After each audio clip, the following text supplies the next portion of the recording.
Hello, everyone. I am Tacet, and welcome to the Gems of War World Lore event, Week 3, Day 2. So, today, one of the main things we'll actually be going to do is not necessarily a World Lore event, and that is, of course, we got ourselves a faction assault. And this one's a pretty noteworthy one, at least for me, because it is Sea of Sorrows. And what's Sea of Sorrows? One nice thing. Oh, it is Withering Staff. Never mind. Oh, cool. Never mind. Withering Staff is the one that's available. That's actually a really good weapon to pick up. Definitely worth considering. But one of the main things that's rather interesting about this is, as you guys know, we have nearly every single faction in the entire game maxed to 2,500. However, there is one left that we have not done, and it is, of course, Sea of Sorrows. It has a really annoying true damage on the final battle, the Legend, which makes it pretty much like more annoying than Hall of Guardians, because it has a really similar mechanic to that of Gargoyle, but even more annoying in that it does true damage, which is basically twice as effective. Plus it does 2 instances of it rather than 1. So it's a pretty good chance something will die if it gets hit by both of those hits, even with higher stats. So yeah, that's pretty much what we're going to be doing. The entirety of the stream, we'll be doing Pure Faction 500 to Sea of Sorrows. So we're probably going to run Truffle build. I was considering what to run, and I think we're just going to go all in with Truffle, so that's exactly what we shall do. So we'll just go set this up to Truffle then. And I believe we're going to be using 50% mana start version of Truffle. So for that reason, we're just going to go all in on magic. Oh no, we could get some free XP if we don't do that. I don't think I have any hero class I haven't maxed yet that doesn't have Green Storm. You know what? Actually, we will go slightly slower for the first few, I guess. Just to save us a little bit of resources there. Oh no, we might just go all in. Because we are in a little bit of a tighter timer. I don't want to be up all night doing it. Yeah, we might just do rush method the entire time. So rush it is. Okay, so for this, we'll go pure magic. We'll go to not guild. We'll go to games. We'll go to the faction event. And let's go build into Truffle. So for this, we'll go with the Truff. Get 2 of them in there. Get our Forest Troll. And, of course, get in a Mirage. If I can spell it right. There we go. Okay. And I would just change the banner accordingly. And we should be good to go. I guess we'll go with that. Okay. And hero class doesn't matter because we're not using a hero for this. So this is what we'll be rolling with. Let's go get our potion effects. Actually, before we do, let's go and click battle just so this team saves. And then we'll go get our potion effects. So we'll go to this battle then. But yeah, we're just going to use rush method the entire time, I think. That is the game plan. Might cost us a little bit more gems, but want to get it done. And it's the last time we'll ever need to do it. So kind of like the hero class event. One last big hurrah. Well, technically, we'll have to do it whenever a new faction comes in, but you know, this is the last time I'll ever have to do it on a Tuesday, which is a good thing because I hate having to do these all in one day on a Tuesday. They are very annoying to do that way. But anyways, let's go spend our gems. So we're 30, 90, 210, 410,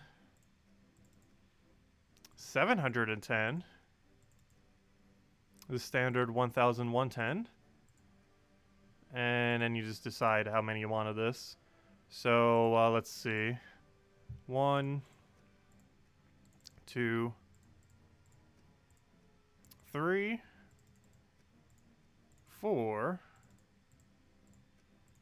5, 6, 7.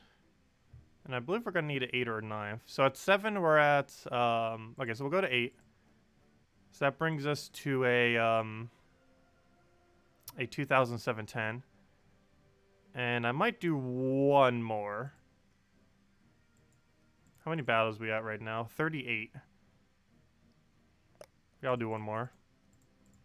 And how many was that again?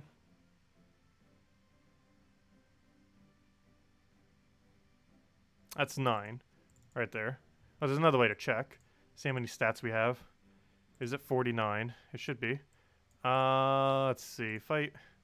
Fight. Fight. And do we have 49 stats? That should be 9 times. Or sorry. What am I saying? 63. My bad. Math. I was doing it based on something else, but yeah, that's fine. There we go. Okay. Yeah, that's correct. Because obviously 10 would be 70. Okay. So we'll take that over. And now we just one-shot everything. Should be easy to do from there. And that will cost us 2,910 gems then. And we're just going to rush method the entire time. Using this team for quick kill the entire time. And when I say quick kill, I mean quick kill because gosh will they melt to that.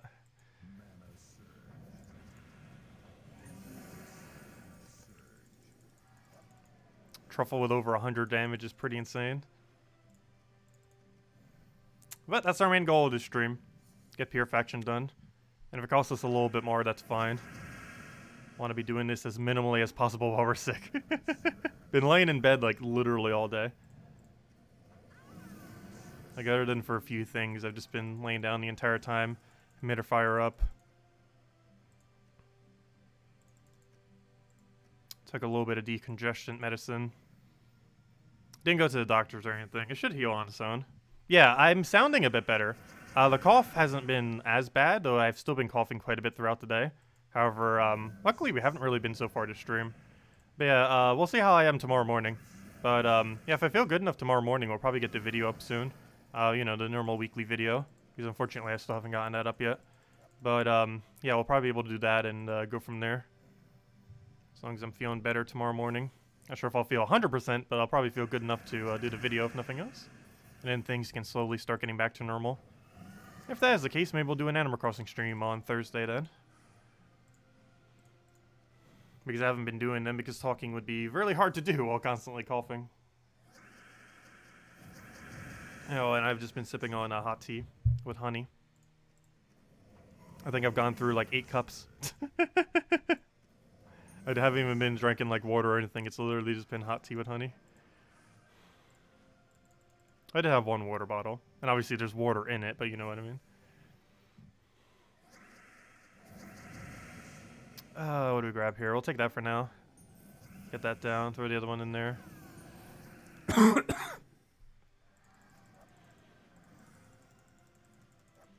Anything else? Nope. Go on to the next one. And just keep killing it through.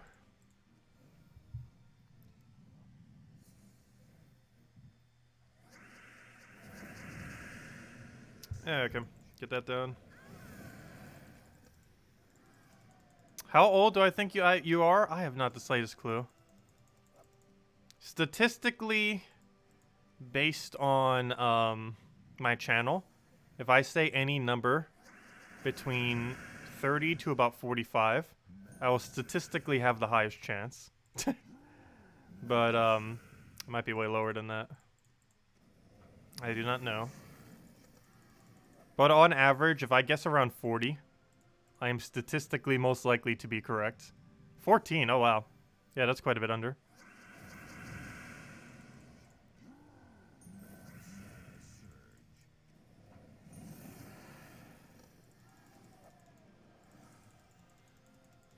Hello, Karsten. Acho, that reminds me, I haven't said hello to anyone yet. Let me go do that.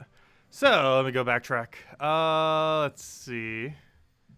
Hello, Bill Warhammer. Hello, Army Xtube. Hello, FF7. Hello, Curtis. Hello. Hello, Dan. Hello, Cookie. Hello, Sippleman. Hello, Liz. Hello, Birdleaf. Hello, Alexandra. Hello, Knockwolf. Hello, Alan So. Hello, Tyranny. Hello, Humberto. Hello, Karsten. Hello, who have I not said hi to? Hello, Corey. And hello, Dinosuit Girl. Welcome, welcome, everyone. What do we need here? We'll take that for now. Oh, what am I doing? We can already kill it one shot. Wish that cough would go away already. It was a lot worse this morning, though. It's been getting better. It's obviously not all the way gone yet, though. But it's improving. Hello, RC!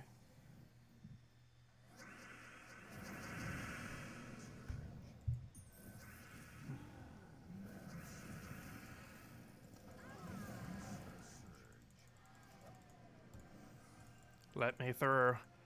Let's see, take that bat over there. Also, I believe we need to find 3 to 4 more Val Ravens. Yeah, I'm sipping hot tea with honey. That is exactly what I'm sipping on. Well, it's not that hot right now. But, yeah, that's what it is. Tea with honey. Probably have a fresh one after we go and finish out the stream. Go make one. Should have probably done that before we started. But I didn't already finish everything from this one, so I wanted to sip on the rest.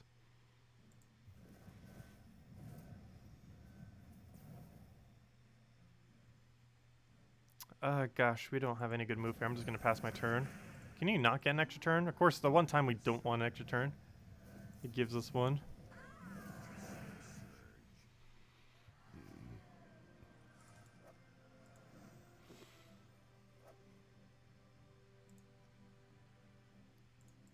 Yeah, statistically, the average for my channel is around 35 to 40.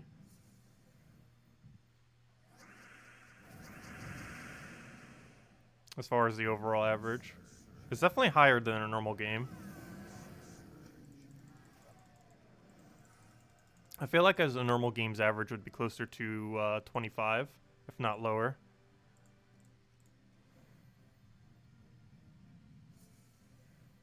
I can go bring up the data again. I do have data.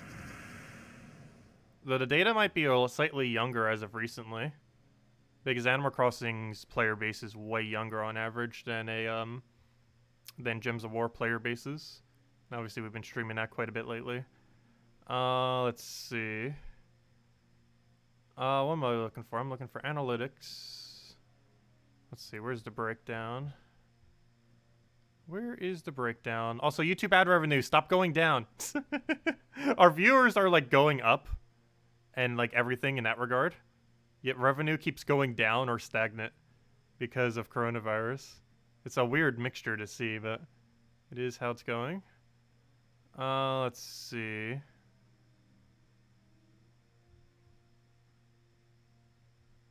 Where to go?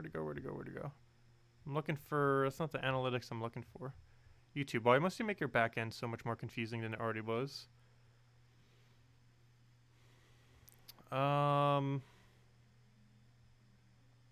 Where is the other demographic?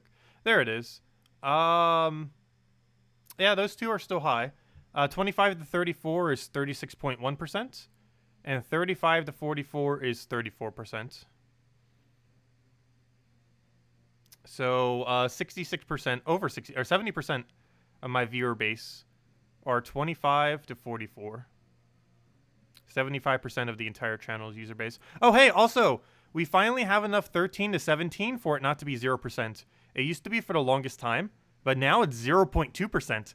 That's what happens when you play Animal Crossing, apparently. We went from 0% to 0.2% for people under 18.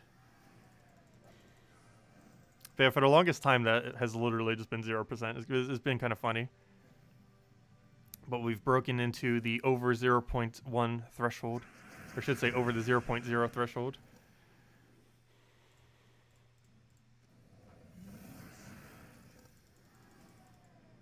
But yeah, biggest is 25 to 34, which actually I don't believe used to be the case. Pretty sure prior the highest used to be, for me, 35 to 44. But it has switched as of some point. Not sure what made it switch, but it has switched as of some time in the last several months. Up, see you, Knockwolf. We'll catch you later. How's the cough? It's been getting better. Still have it, though. This has been trying to relax, laying in bed, and just trying to recover. It's getting there. That's exactly where I'm going back to as soon as we finish up the Pier faction. But we gotta do Pier faction. We've been waiting for this day for months upon months. We're not gonna let it go by because it's gonna be a very long time before we see this day again. The ability to do Sea of Sorrows with potions. And once we do, we are 100% completed with all factions. Until another faction comes out, in which case we'll have to do that one. But no longer, after today, I will no longer have to do Pure faction on a Tuesday. Which will be a great thing to see. Because gosh, is it annoying. What's my Explorer 5 team again? It's a Phoenicia build. The specific build is anything in first slot as a hero with Red Storm. as long as it doesn't block Phoenicia. Followed by Phoenicia, Mirage Queen, and Leprechaun. Mirage Queen is to give her half mana start. Leprechaun is to mana accumulate for her. Hero is to give Red Storm. The weapon you use pretty much does not matter as long as it doesn't block Phoenicia. You can use essentially any weapon in the entire game. The main thing that matters is you have a Red Storm hero class set. The best one is to do Sun Spear. However, if you're just one-shotting the enemy team, like in Explore 5, you could theoretically just use any Red Storm in the entire game that's on a hero. So if you have a hero class that has Red Storm that isn't max level yet, you could just use that and power level it. I currently do that with Diabolist, because if you're doing Explore 5, you're going to win within one shot anyway. Same as dungeons. I mean, yeah, if you're doing dungeon battles, your daily 3 dungeons, those also get one-shotted, as well as quite a few of the daily adventure board if you want to do those. I believe it one-shots up to Ultra Rare. I think the final battle of Epic and Beyond, it cannot actually kill, though. At least not in one shot, in which case you'll need Sun Spear. Anytime the battle's going longer than 4 turns, and is generally not being one-shotted, you'd want to run Sun Spear with it. But in every other instance, you can just run whatever hero class you need EXP towards that has Red Storm. But it is required that they have Red Storm, as that's what gives her double damage, and that's what makes her actually viable, is her double damage on Red Storm. Otherwise, she would not be useful.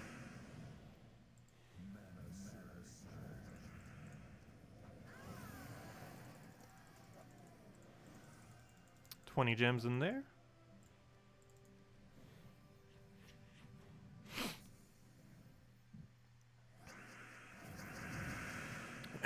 What do we need here? We'll go double the greens. Get that rolling, and he's already dead. What percent is 18 to 25? Let me double check. 18 to 25? Actually, I'm not in that category anymore as of the last half a year. But 18 to 25, well, it goes from 18 to 24. But it's 11.9% within that category. Let's see. There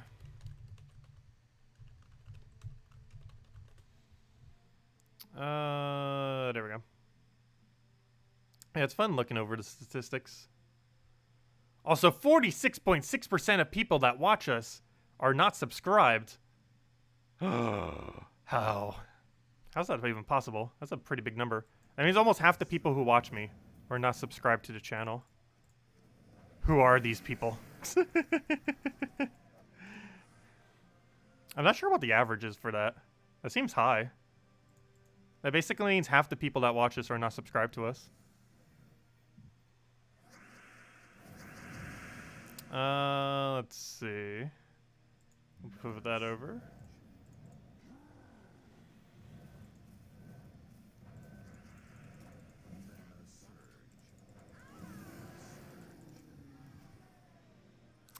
You had to turn off subscriptions because Animal Crossing is clogging the feed. I haven't done it for a while. We will be back to it soon. No, I'm 25, not 26. I'm not 26 for another, till November. November 4th.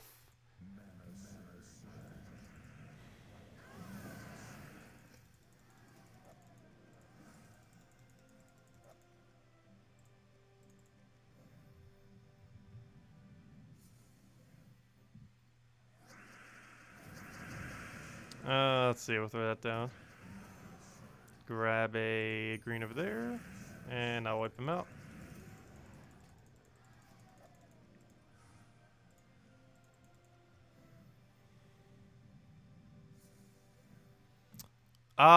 No, it just counts anyone who is subscribed. If you ring the bell or not does not matter for that count. I don't even think they have a count for how many people have rung the bell. But no, that just counts if you've clicked the subscribe button. You know, like the number that shows up as the total number of subscribed. Like, just clicking the subscribe button adds to it. And that's what's tracking. It could be from other videos too, though. Because we do have some non-Gems of War related videos.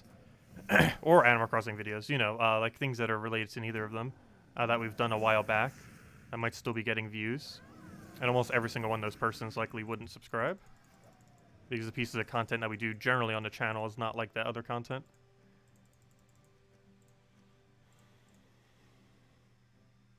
Well, I guess theoretically Animal Crossing is like Stardew Valley. But still different.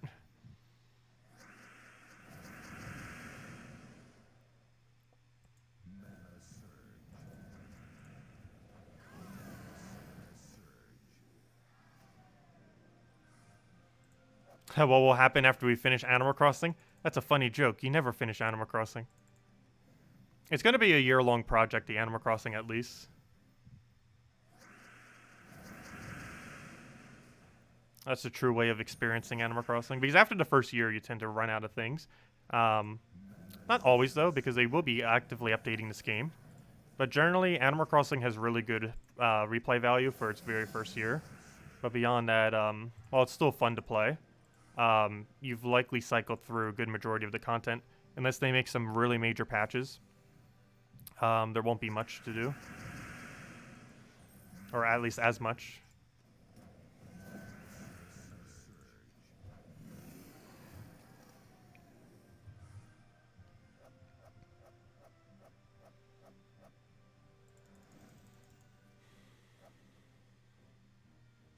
You watch when you can't sleep. Well, hopefully it'll help you fall asleep. Nice and relaxing one-shots with truffle. Actually, it's more like two-shot now.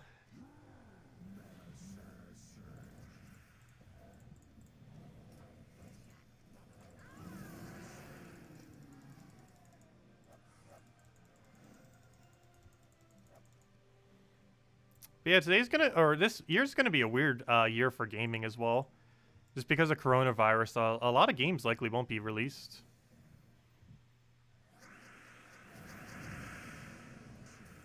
It's probably gonna be one of the deadest years for games that we've had for a while.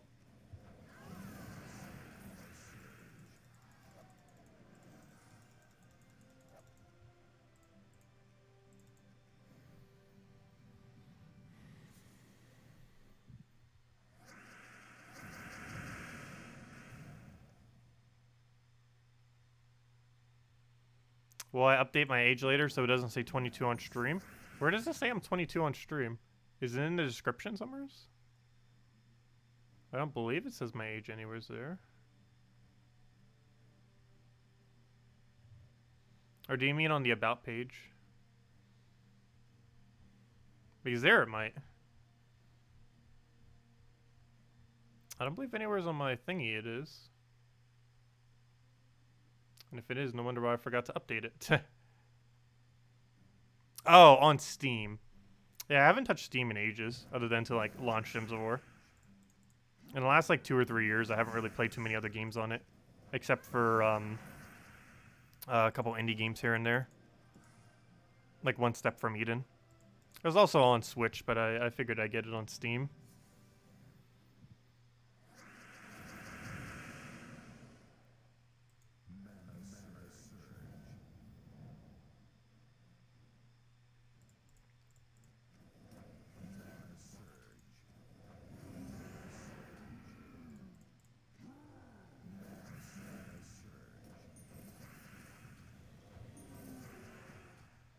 You have 881 hours in Gems of War on, oh gosh, that's a lot of hours. Yeah, Animal Crossing has been out for about 2 months, and I'm starting to hit that number too. Like, that high of a number. I believe I'm at 650 hours after 2 months.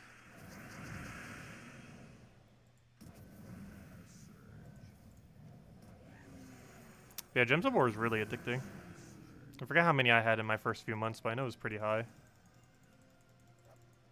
I'm pretty sure I might have cracked 1,000 within my first few months. Not sure.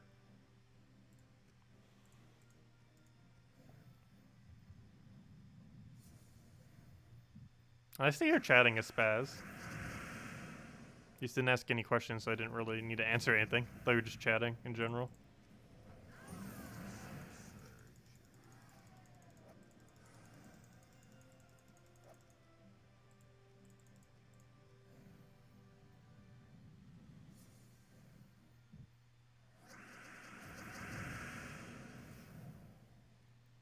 Animal Crossing stream turned into an extended episode of Hoarders.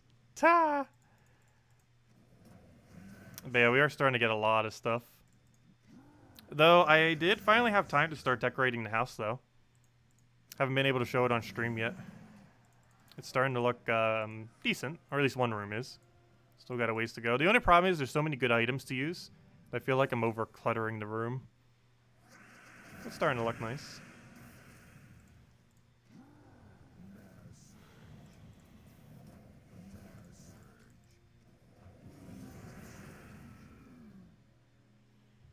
Am I planning on doing a video for teams for the guild event? I've covered strategy in the past. I haven't covered teams in a while, though we might in the near future. How many more Val Ravens do we need to find, by the way? We have to find... Is that 2 or 3? We have to find 2.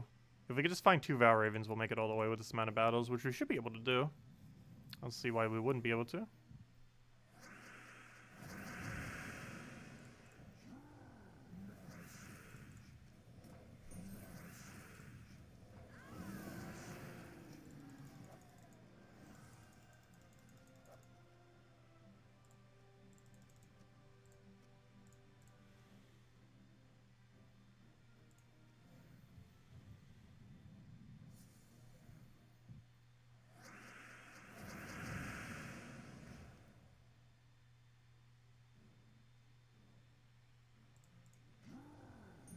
I didn't actually look at the next mythic yet.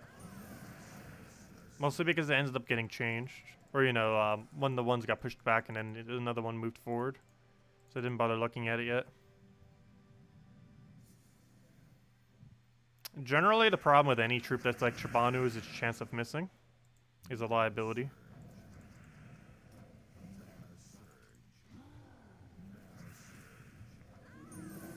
But as long as it has a little bit of consistency, like Wild Queen or something, it's normally not that bad. And can actually end up being really, really strong. Do you know what Pure Faction team you plan to use? Yes. I plan on using the tank, followed by the mana generator, followed by double the true damage dealer. That is the game plan. By the true damage dealer, I mean the legends.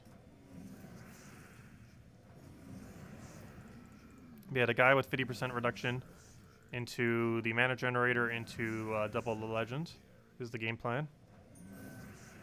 Oh, sorry, Chad, what was your question?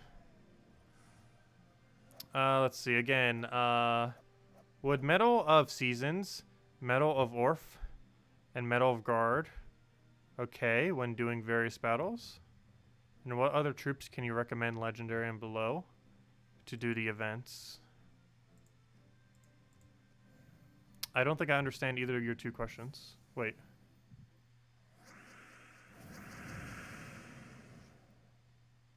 But yeah, the combination of medals that you mentioned is fine to have set whenever. Normally a nice mix that people tend to do is 20% mana start into 10% cleanse into 1 seasons, as it covers the most amount of ground for any generic team. Because it gives you that cleanse chance immediately. It gives you a 20% mana start, and it gives you some extra stats.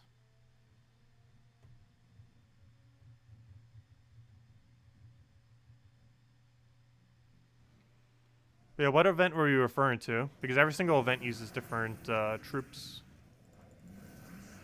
Unless you just mean in general. In which case, Yalgoy's pretty decent, Queen Atania's pretty decent. Apothecary into things are pretty decent, Leprechaun's pretty decent. Actually, Leprechaun's one of the best troops in the game overall. Oh.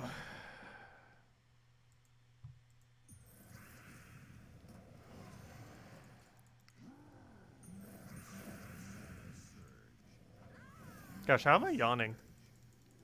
I've been resting in bed all day. Yeah, I still feel tired.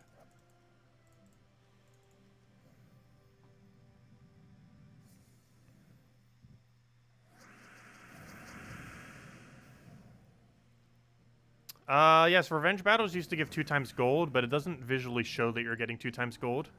You'd have to keep track of it before and after. So if you didn't keep track of it, you wouldn't know for sure if it still does. But never has it actually displayed you getting 2 times gold. It would always only affect your actual gold amount. It would not tell you got 2 times gold. For example, if you would have done a normal PvP battle and got 3,000 gold, and you do a revenge battle, it would show you that you got 3,000 gold, but you actually got around 6,000 gold. So at the end of this battle screen, it would still show the same amount of gold, but you actually got about double. So unless you tracked your gold amount before and after, that's the only way to know for sure. Because the page where it shows your reward is not actually what you got as your reward when it's a revenge battle. Or at least that's how it used to be, unless they changed it recently. I'm not sure if they would have. Haven't actually been checking it. Also because I don't run PvP. You watched Tina 9000 Mythic opening video? Did Leprechaun not exist at the time? I can't remember. Tina was a bit ago, so Leprechaun may not have existed. I can't remember.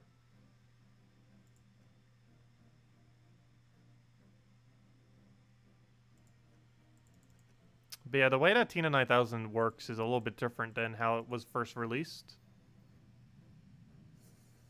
They've reworked it a couple times, actually. All improvements to it.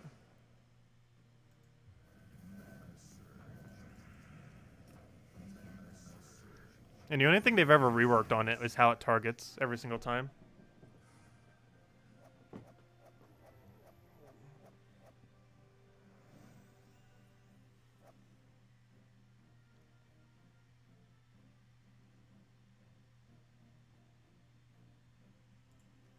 What has changed on her? The biggest thing that changed is she will no longer waste any of her shots. One of the reasons I mentioned she was below average in the very first video was it was possible that her 3 hits would only hit 1 time. Because it was possible for her to hit things that were already killed. But that was fixed after a couple months or so. I think I might have mentioned that in the video too, that she'd get a lot better if that was ever fixed, and it has been. But they revamped how she targets multiple times, but one of those times was they made it so she wouldn't hit things that were already dead. Whereas before, her subsequent hits could hit things that were dead. So she could fire at one thing, kill it, and then fire the other 2 shots at the location that is already dead, and then waste the other 2 shots completely. That's how she was upon release, and one of the reasons why she was weaker then. Or the main reason why she was weaker. Which means it was possible to cast her and only do something like 50 true damage or so to one single troop. Due to the other shots getting wasted, potentially. Which is really bad value for 24 mana cost. But now that's impossible to ever happen and has been fixed.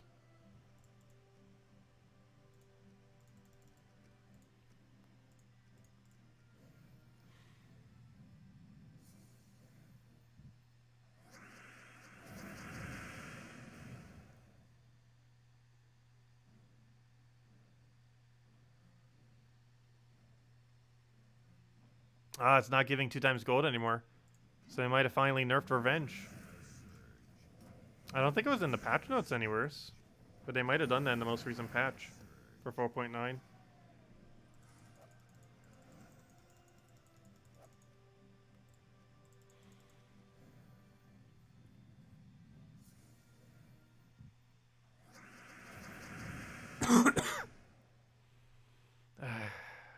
What did take care?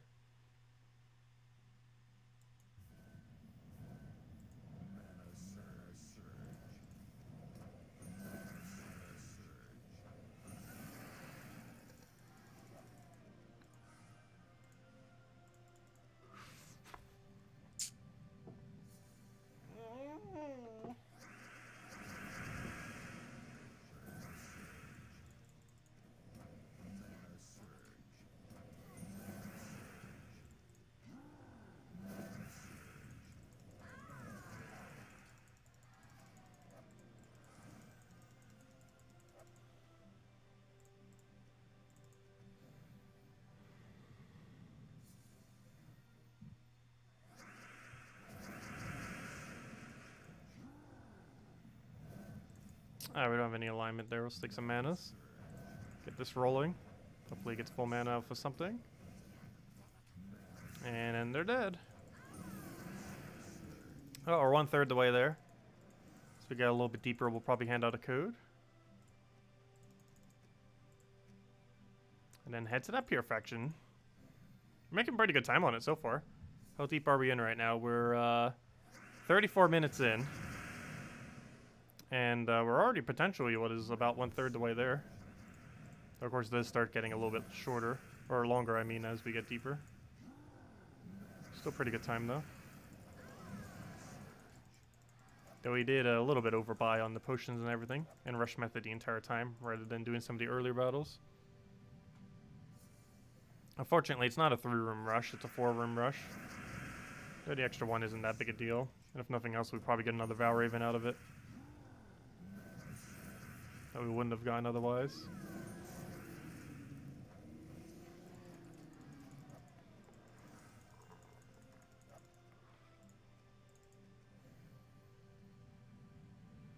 Do pure faction teams give better rewards? No. There's no reward benefit other than Renown if you haven't already done Renown up to that level that you did. Renown is the only reason you would do pure faction. That's why you never see me doing any pure faction other than 500 these days. Because the only battle that matters is the 500 one, because it claims as if you did it for every prior one. Because the only thing that matters is the highest level Renown you've ever done. And if you could just simply do level 500, you don't ever need to do it on any other level.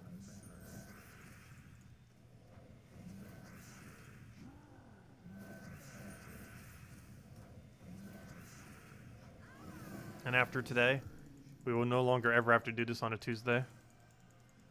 We'll still have to do it whenever a new faction comes in for the weekend long event. But no longer will we have to try and squeeze it all in on a single Tuesday. Or in the middle of the week. Which has always been annoying to do.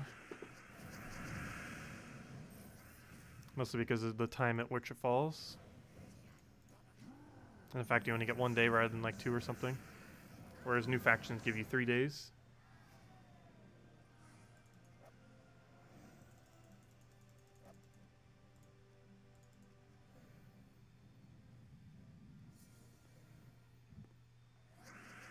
You tried pure faction at 300? Yeah, it's a pretty hard faction. This is arguably the hardest faction in the entire game. It's one of the reasons I waited for potions. I've been able to get here without potions to the final battle multiple times. However, doing the final battle is the hard part. But I think we'll have enough stats that will be fine. Because I also have this Dove at level 200, plus I have Merlantis leveled if I'm not mistaken. And if I don't, I probably should. Yeah, I do have it leveled for 50% extra. But yeah, we have basically a level 300 horde because of that, as well as an excessive amount of potion effects. We're currently at 9 potions bought for 63 total effects, extra stats.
Does the faction team bonus from Merlantis, level 13, affect your pure faction attempt? Yes.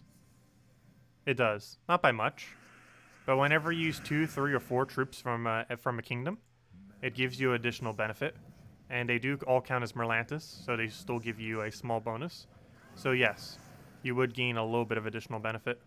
Not as much compared to if you were using 4, but slightly more than if we were only using 2. But yeah, it'd still be gaining an effect from it.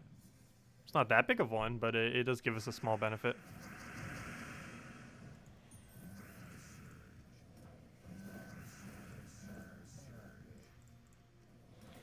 We can actually see it if we go build up the team real quick.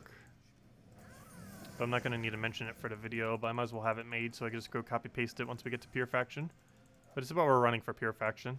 And this is the stats that it gets.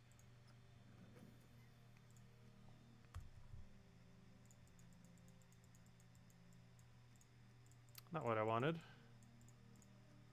Also not what I wanted, though that theoretically works. There we go. Okay. That's that.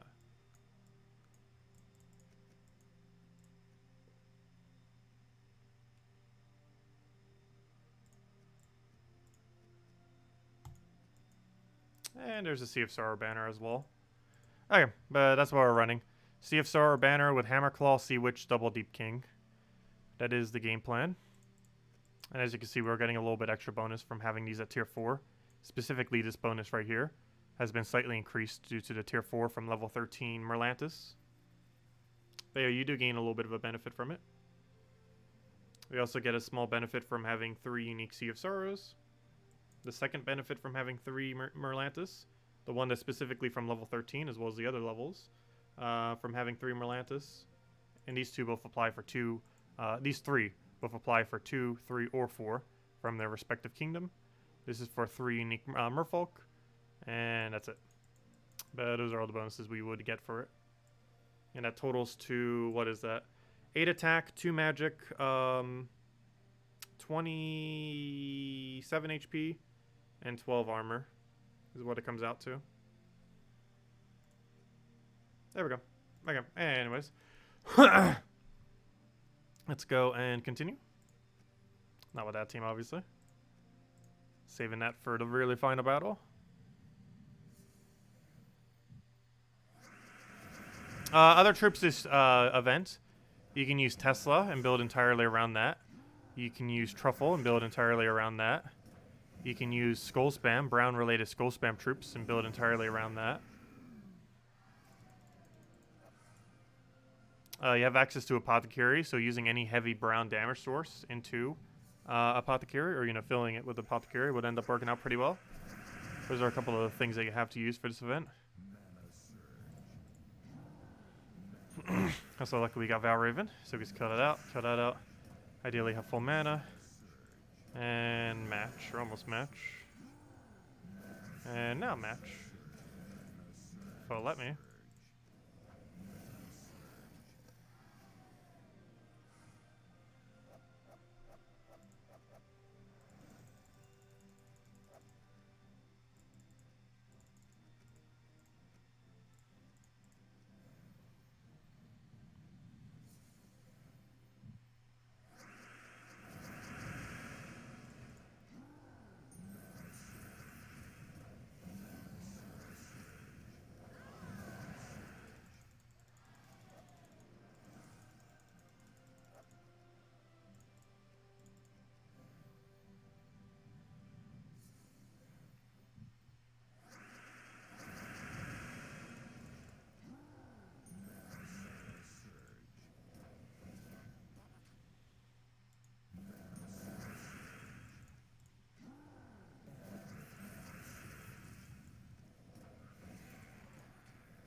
Yeah, Apothecary and Hiking Iron Gut would work for upscaling.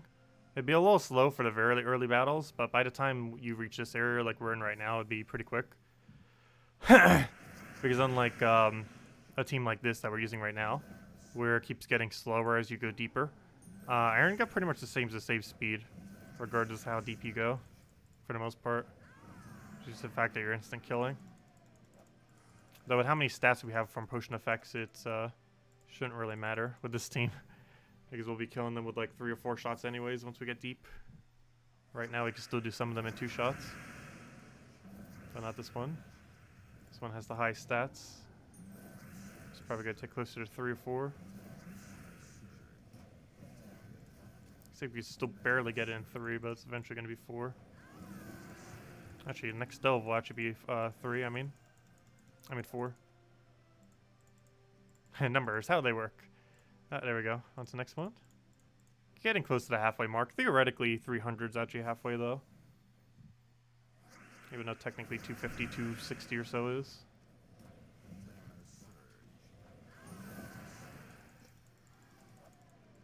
And that's mostly due to its decreased speed as you go forward. It's still pretty good time, though. In under an hour, we'll probably reach the halfway mark. Which might be one of the quickest we've ever gotten a faction done, a pure faction. I think the quickest I ever done it was close to 4 hours, including the pure faction battle. They are doing pure skip. Normally I do some small amount of no skip, but this time around we're going 100% skip.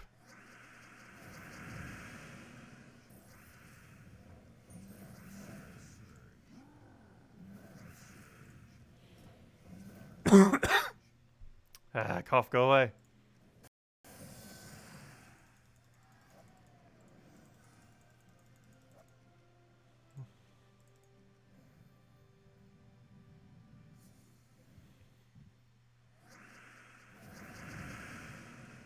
It's a lot better than last night, that's for sure, though, at least. It's getting there. Hopefully in a few days it'll be completely gone.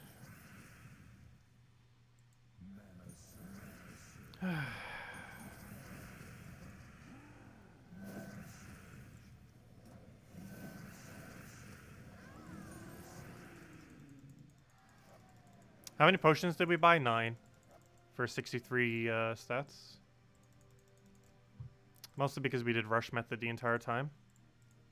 And I figured that's about how many we would need for pure rush method. Though I might have overbought by 1 or so. If nothing else, I'll make pure faction easier.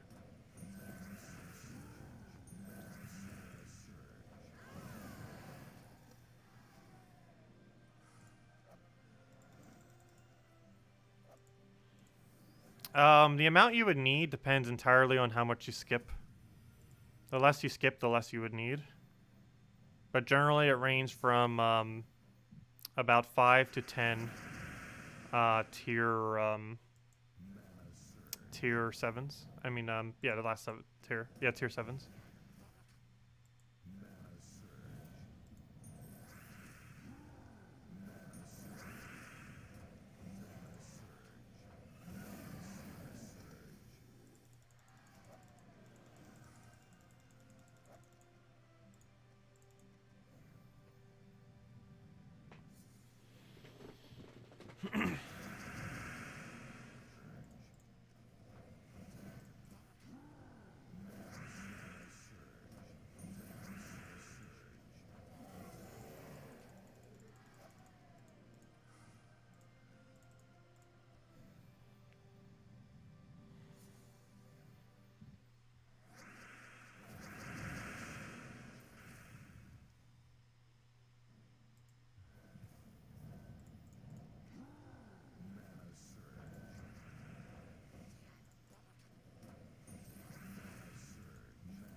But I feel like on average I buy about 6 or 7 of the packs.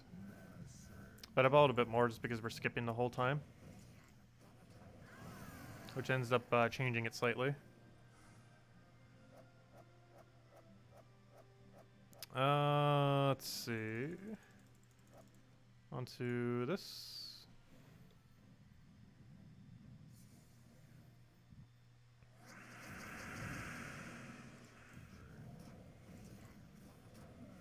Oh, I wish we would just got on full mana there. That's not too big a deal though. Super overkill. Honestly, we could just take an extra turn off the board. But oh well.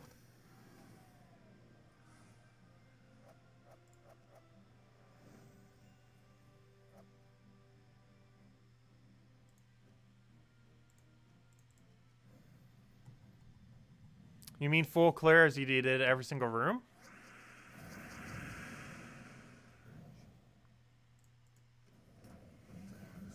But that sounds about right. Because I believe 2110 is the minimum. And 2110 is exactly 5. So yeah, that sounds exactly correct. Because the range of how much it takes is 2510 to 2910, if I'm not mistaken. 2910 is what we just did, which I believe is the required amount for all pure skip. Though it might be a little bit higher on sigils just because it's a 4-room and not a 3-room. But yeah, I believe 2910 is the most you would ever need to spend, and 2110 is the least. 2110 assumes you do every single room, and 2910 assumes you skip every single room and just do bare minimum. And I believe if it's a 3-room pure skip, it's a possibility you might need 3110. But regardless, 2110 is full completion with all rooms, and 2910 is generally full completion with pure skip. So basically a whole additional 800 gems to skip the entire time. However, it does give you the additional benefit of having 28 all stats on the final battle for pure faction, which obviously makes it a little bit easier, particularly for this faction, which is the hardest one arguably in the entire game, mostly due to the true damage legends.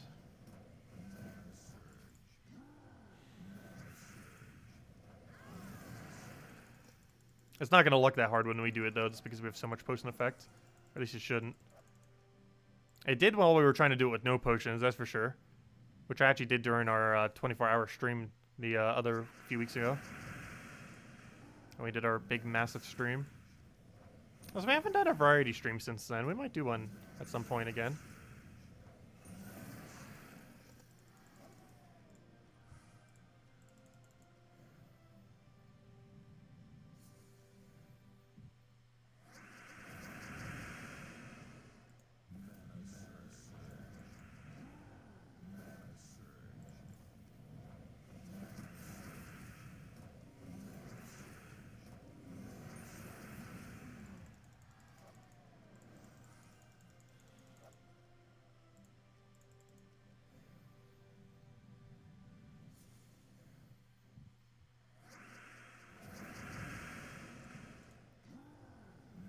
Hello, Defiant! Welcome! Oh, we're still going to be going for a while, no worries. We're doing level 500 pure faction, so you didn't miss that. It's still going to take us like an hour, hour and a half to even reach that point. We're currently at, what are we at right now? We are at 250, so almost the halfway point. We're getting there. A little past the halfway point, we'll probably hand out code. Now we'll go all the way to 500 pure. Doesn't even matter what we take there, since we just double next turn. And completely miss, apparently.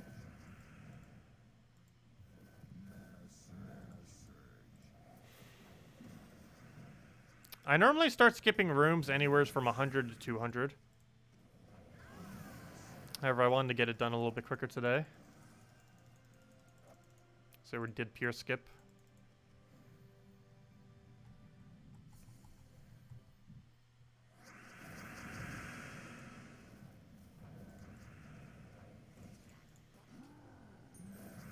Yeah, that's match. As with truffle teams, you can always determine when you won. It didn't even matter how many stats he had, he would have died to the infinite loop at that point. As will all these teams. Once we get to that point. And it gets to it pretty quick with the 50% mana start. You don't necessarily need Green Storm. Green Storm is helpful, but not required for this team.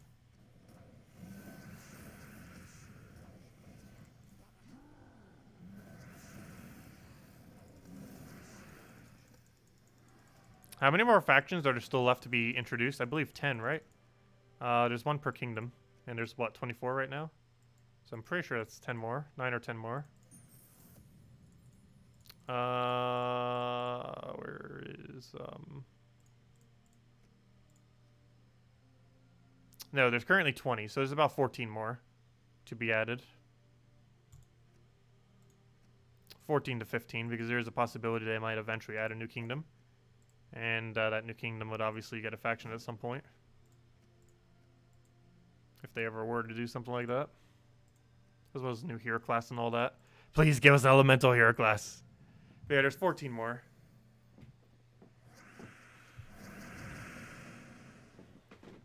And if you break that down to an average of 2,510 each, what does that come out to? What's 14 times 2,510? That's about how much more it would cost if you gem every single pure faction. Here fourth, assuming you already had all of them done, like we do. But that means we're going to have to spend another 35,140 gems on pure factions. And that might not sound that might sound like a lot, but you have to keep in mind we're going to be spending that over the course of a little over a year. And then after that, we won't ever have to spend it on it again.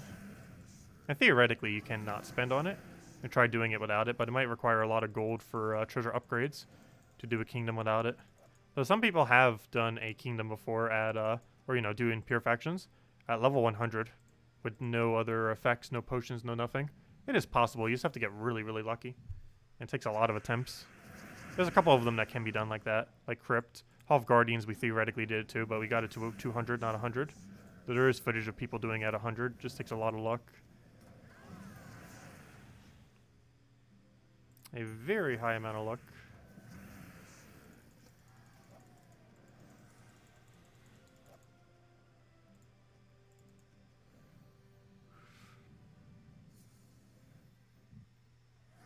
Yes, doing a faction when it first comes out is best. It's actually cheapest to get pure faction on a faction right when it comes out. If you do no room skip and do every single battle, I believe it costs you 2,110 to do it when a new kingdom comes out. It might even cost you 1,910, somewhere around there. But yeah, it's cheapest to do it when it first comes out, because you have 6 more battles than normal that you get during the delve. So it is actually best to do them when they first come out, as it is ever so slightly cheaper on gems. Even if you're doing skip method, it's still slightly cheaper, assuming you're waiting till the Sunday, because at that point you'd have 6 additional sigils compared to doing it on Tuesday. Is there merit to leveling kingdoms with deeds only to 14? Yes. I've done that for Merlantis right now. I have it at 14 but not 15. Because that's nice, because it only uses 1 Imperial. But yeah, it just doesn't give you the permanent stat. But if you're looking to get the pure faction done for a given kingdom, it's definitely worth it. I don't think it's that worth doing on a kingdom you already have maxed. But if you don't already have the kingdom done to pure faction, it's definitely worth considering doing that just to help you with pure faction. Especially on some of the harder factions that might be more difficult than average to kill. For example, this one, which is Merlantis. Plus the bonus that you get for having a team bonus is pretty decent for this place. Same as for Dragon's Claw, same as Stormheim and a few others. So you can kind of get both done simultaneously. Dragon's Claw still doesn't have a faction though, but Stormheim does, and Merlantis does. This is the one for Merlantis. One we're doing right now.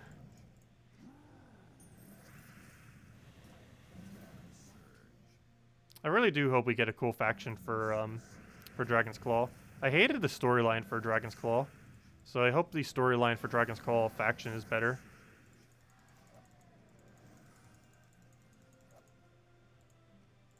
The one for Dragon's Claw almost seemed like Raven's storyline, rather than the storyline for the kingdom. Like, with no context, you could say it was the Miss of Scales storyline, and you might not even realize that it wasn't.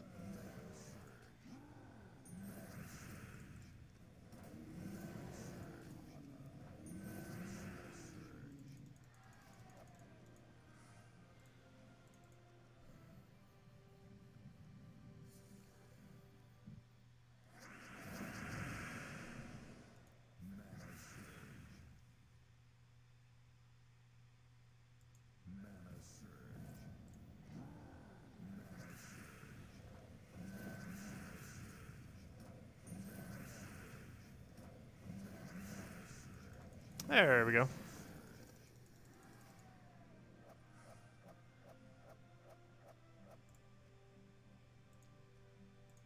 Yeah, those are the 2 benefits of having a weekend faction event compared to a Tuesday faction event. You get 6 more battles and 48 more hours to do it. You also get the added fun benefit of being a completely new faction.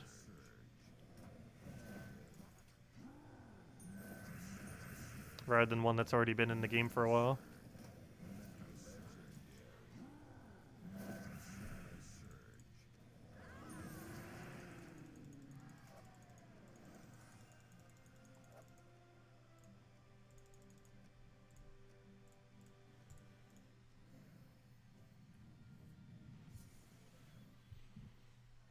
Because most people playing the game has played every single faction at least once. Maybe not extremely newer players, but a good majority of players have at least played some amount of delves in every faction.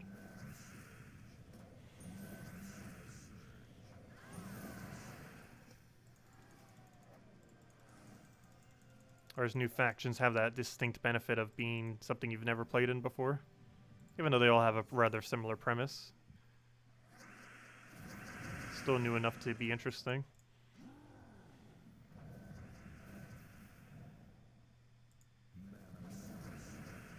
Okay, let's just hope this lands. Let's hope that lands, and we won.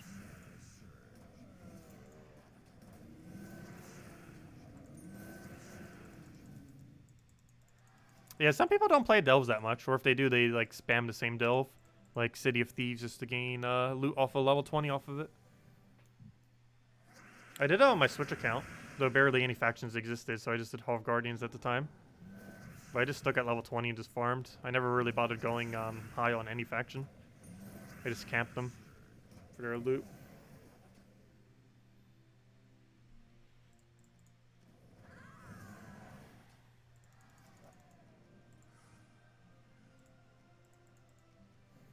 I personally don't care for Trickster Shot that much, even though it's a decent weapon.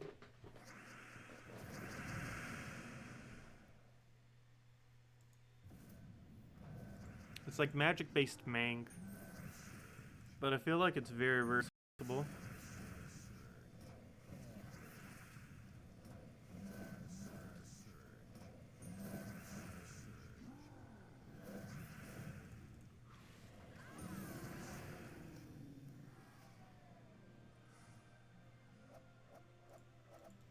Yeah, the more delves that came into the game, the more stats we get. Every 2 delves brings in 1 new stat. And technically every 4 brings in 2 new stats. I mean every, duh, obviously. Yeah, every 2 brings in 1. But every, what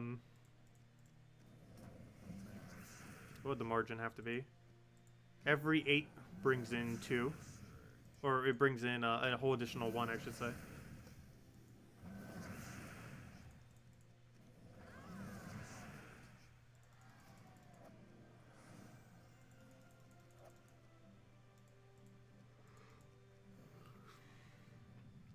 But yeah, every 2 brings in 1 and every 8 brings in 5, essentially.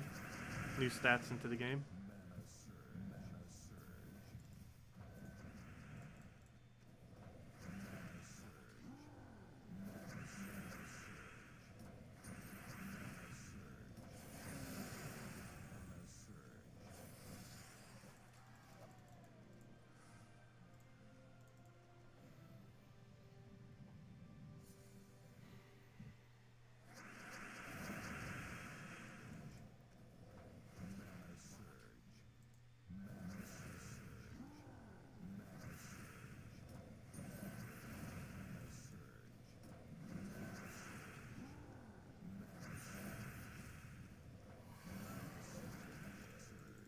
What was your last question? What is the option when you don't use Trickster Shot in this event? What do you mean? You can just run Tesla. You can run Truffle. You can run Iron Gut with Apothecary. There's other options. All 3 of those options would be really good.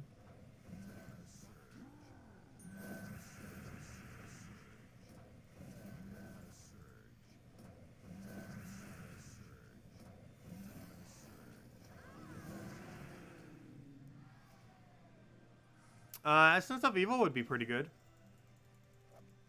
It's one of the best disables in the entire game. Fun to use as well. Alright, we already have enough sigils. We actually could have probably gotten 1 pack less, but oh well. At least Pure Faction will be slightly easier.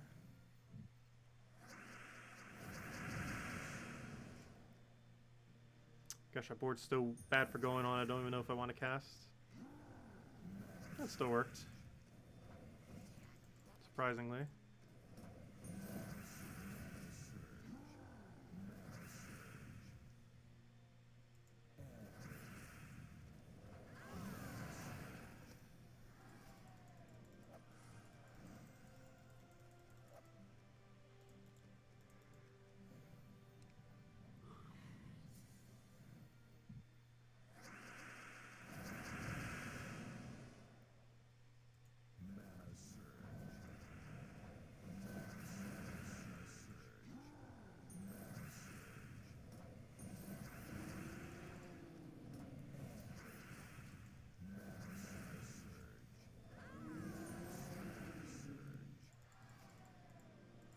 Yeah, I ended up going with no Classic XP this time around. And the reason for that is 50% mana start makes it slightly quicker. And we're aiming for speed.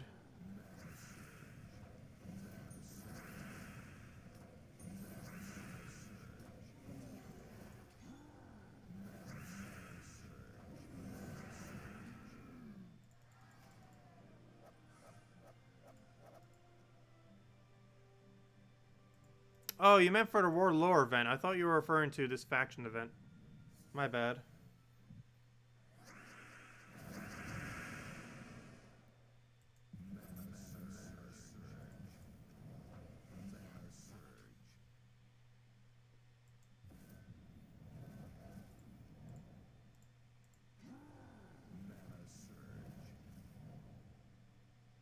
But a reflection of good into almost any damage would probably work pretty well. It's the best purple mana accumulation weapon you have, combined with just a damage. I'm currently using Possessed King as my mana, but it's your best option if you don't have Possessed King, is just use Mirror of Good. Or Mirror of Reflection, I mean. I always call it Mirror of Good. Or Reflection of Good. I always get its name wrong. I think you guys know what I'm trying to refer to, though.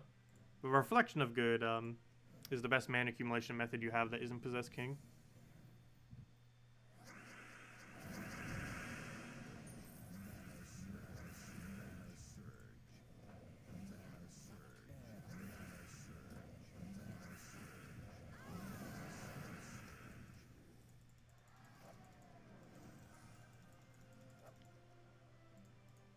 Well, I just mentioned is what you would end up using.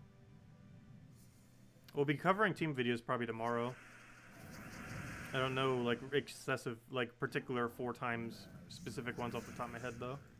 Just because the restriction is a little bit weird. It's purple mages and warlocks. And I don't have memorized what every single mage and warlock is in the game.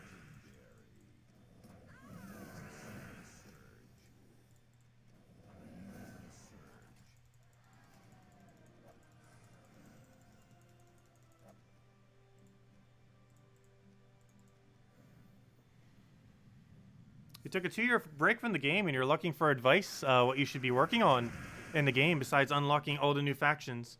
Well, doing daily factions, pretty big one. Make sure to keep Seer of Sorrows permanently at level 20. It is actually the best farming faction in the entire game, and you never want to move it above 20. Basically, what you do is you do it at level 20 to full completion. And then you have 2 options, doing the level 30 or doing the level 20 again. Just keep doing the level 20 forever. It actually has the best loot of any faction. By a pretty large margin. And if you haven't already gotten it up, you should always permanently keep it at 20. And this includes for Tuesday events. If you see a Tuesday event for it, just don't do it when you see it for City of Thieves, because you permanently want to keep it at level 20, as it is very beneficial to do so. Aside from that, we got daily adventure board. Make sure to do that every single day. Give some free loot. Gives 3 smaller objectives and then a other objective that gives you gems. Other things, I'm pretty sure dungeons already existed, but if you haven't already been, make sure to do daily dungeons. Those help you get mythics. You can also get weapons with them now, which is a feature that was added within the last 2 years. However, you mostly want to use them for good mythics. Aside from that, most of your gem keys, glory keys, and stuff like that, you'd probably want to throw down immediately to try to get stuff that already exists. Event keys you still save for when there's a good event kingdom. What are dailies or other things came into the game that are worth mentioning? Other than that, you pretty much just do whatever guild events come around. You might need to learn how to do some of them. However, Tower of Doom is pretty much the same as Delves. So once you learn how to do Delves, you pretty much know how to do Tower of Doom. Except you have to like a weird scouting system, which you kind of learn on your own as it kind of goes through. But aside from that, they're basically the exact same as far as battles, battle strategy. And other than that, well, actually they have slightly different battle strategy, just because when you die in Tower of Doom, your troops aren't permanently dead. Whereas if you do in a delve, they're permanently dead for the entire duration of the delve. So the playstyle is a little bit different in that regard, but still very similar, since they're pretty much the same battles. And other than that, invasions and raids, you pretty much just build entirely around the raid and invasion troop with whatever options you have, based on the restriction. And same as the one that we have this week. This week is actually the most recent one, as you can tell by the fact that it's only been 3 weeks and 2 days. This is the 3rd time we've ever had this event. It's a really, really recent one. But this event's pretty straightforward. What you have to do every single week for it actually changes. If you just check the forum, it kind of tells you, but it goes under the same strategy, where you basically just take the highest rarity battles, and you end up getting some kind of reward for doing each one, and then you just go through them. Oh, also, we got a new medal system within the last 2 years. Those you get mostly from Explore. However, they did also add it to this event that currently exists. All the medals that you get from this event at the end of the event will convert over to Seasons. And Seasons at this current moment in time is one of the best medals in the game.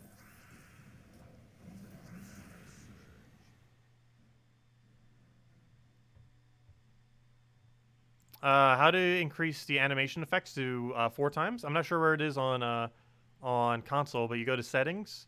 You then go to the very first one, Animation Speed, underneath General Game Features, and change it to 4 times. I'm not sure where it is on console, but it's quite literally the first option on PC. And I believe it is on mobile as well. I'm not sure where it is on console, but I assume it's the same place. It's the very, very first section. Underneath Settings.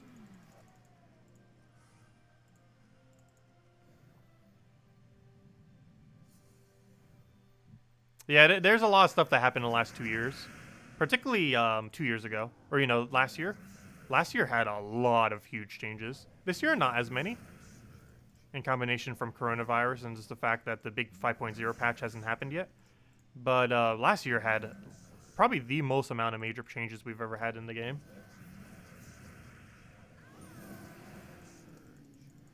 Because last year, we got hero perks. Oh, also, you want to be using your hero in literally every single battle, pretty much. I'm not currently, but you gain class XP for doing so. But last year, we got hero perks. We got trait stone, or not trait stones. We got hero perks. We got medals. We got the whole sigil system with all the game modes of raids, invasions, and Tower of Doom. Actually, didn't we even get a World Lore event last year, or was that this year? When did World Lore event come in? No, World Lore event I think came in this year actually. But yeah, we got most of the sigil related events and a few other things I should forget at this point. But there's a lot.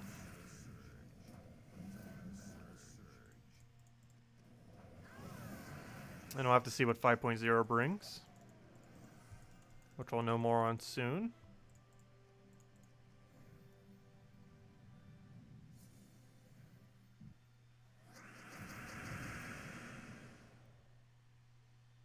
Let's see, what was the post? Let's see, I can't even find a name that you just mentioned. Let alone their question.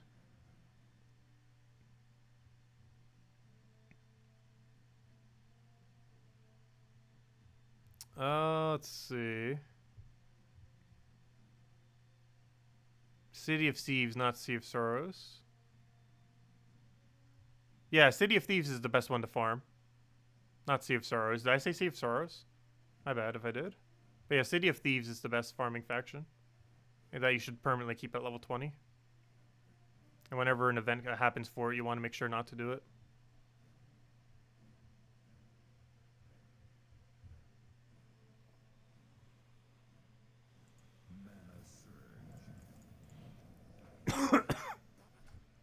I'll take that over for now. Grab the doubling there. So what battle room are we on? I think at 400 we'll hand out code. Which I believe we're getting pretty close to at this point. We are at 330. But yeah, 400 we'll hand out code. Then do the rest of the grind up to 500 and then pure faction 500.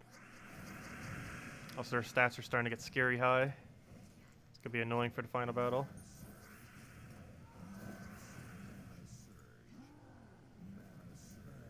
But hopefully once we start gaining advantage, we'll be able to just go all the way.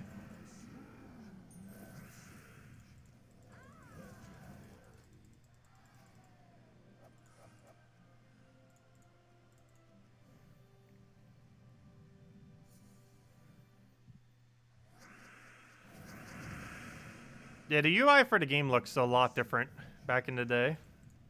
And now it has changed drastically.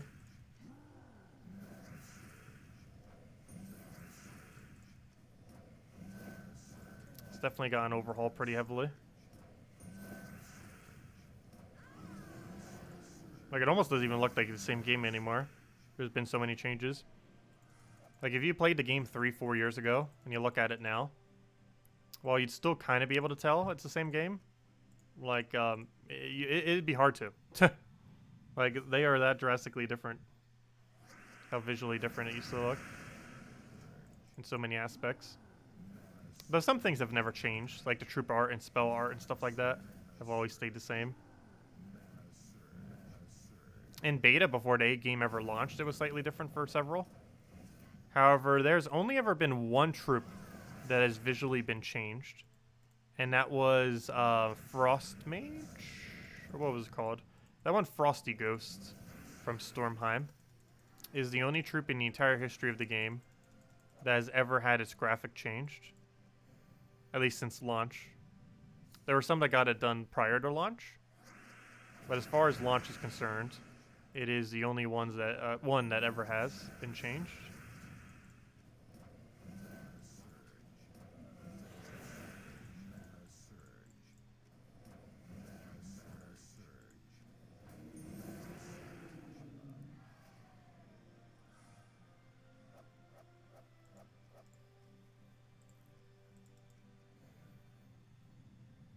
Why did they change it? They said something with the lighting on it. Honestly, I preferred how it used to look. I much preferred how it used to look. But they said something about the lighting on it. And then they made the troop art much worse. For whatever reason.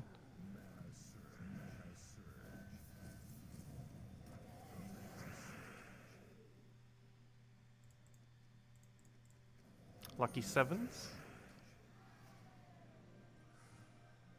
Yeah, I'm not sure if I'll be using Trickster Shot for the later battles in the other event. I don't believe I will be. If you're just doing the minimum to help your guild, I don't think you're going to ever need to switch into Trickster Shot compared to something like Mirror of Reflection.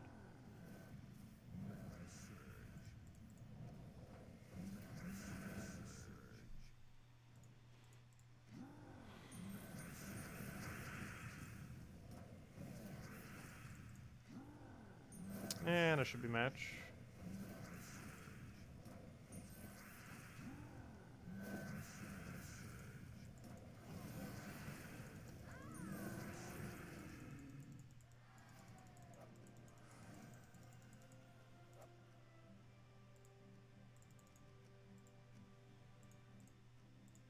So close, yet so far. It looks like we might be able to do under 3 hours, which I believe will be the quickest I've ever done Pure Faction.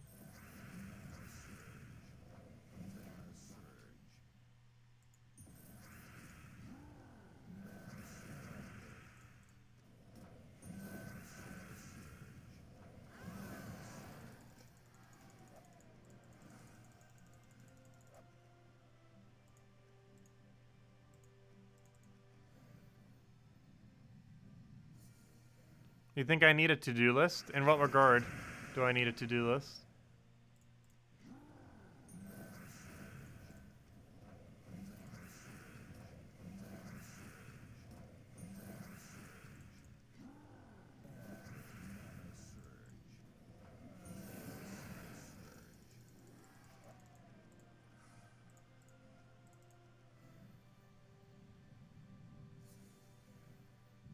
Has it been a long time since Trickster Shot is viable? It's one of those weird weapons that's theoretically always viable, but it just really works a bit weird.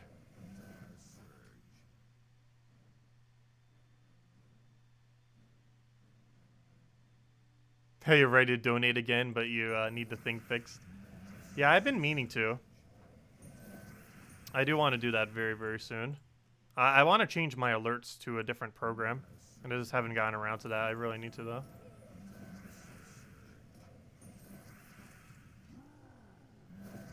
It's on the things that need to be done.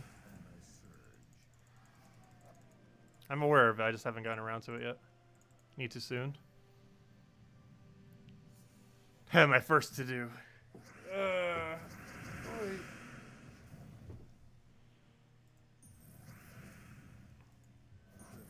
Only main reason I haven't is if I switch that, I'm probably going to need to switch encoders as well.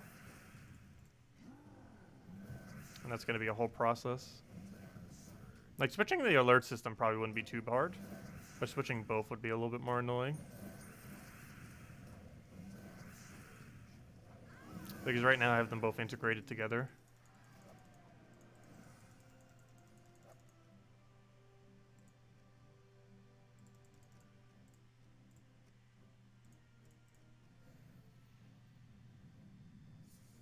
Hey Robert, glad you could join us. You're using your team, but with your hero at the top, with Essence of Evil. Yeah, you can easily use hero on this team. If I was to use hero on this team, I would likely use it in back with Warden, with one of the Doom weapons, the brown or green one, probably the green one. Main reason for this is you can get a nice big Doom Skull convert, and you also get the benefit of having Warden's Dispel as well, which can get rid of Submerge, as well as Warden's Green Storm at start of battle, both of which are very beneficial.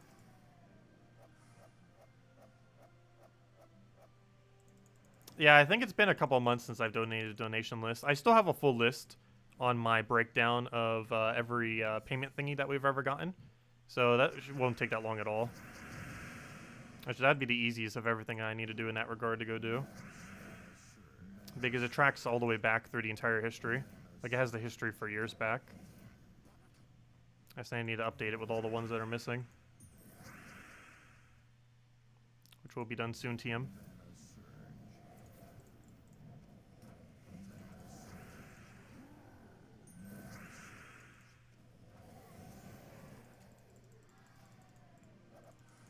The actual donation page auto updates, but the one where I keep a track of in the comment section obviously doesn't, or in the description.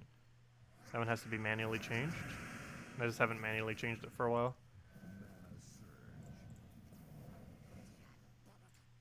Though I do believe Zeddicus is still our highest donator by an even larger margin. What's that right now? Yeah, Zeddicus is at 325. I think Zeddicus is actually at over 400 at this point.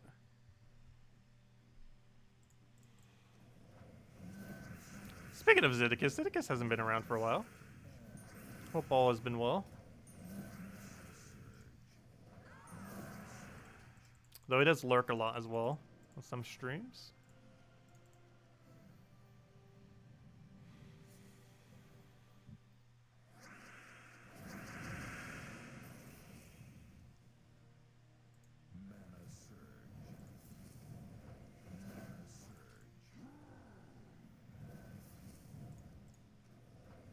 Where do you stand now? I do not know where it is currently. I'll know once I update it.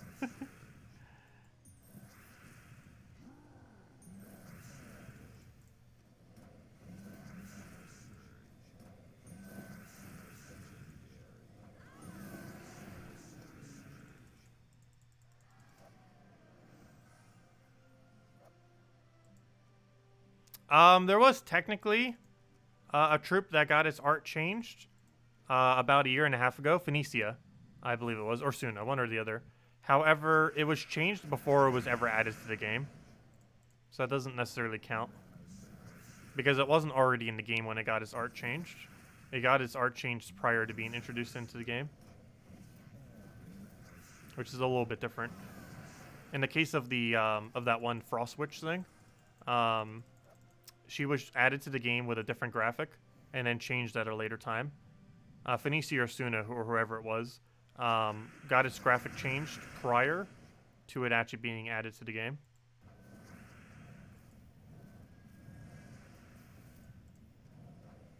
Which is a little bit different of a situation.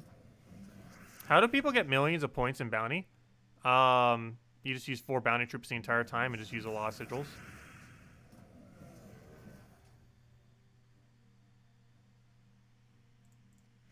But no, it's just from them having so many sigils that they end up buying up. They spend tons of gems, like thousands of gems. The average power orb costs like 5,000 to 8,000 gems, if I'm not mistaken. It can cost a lot of gems to try to get one.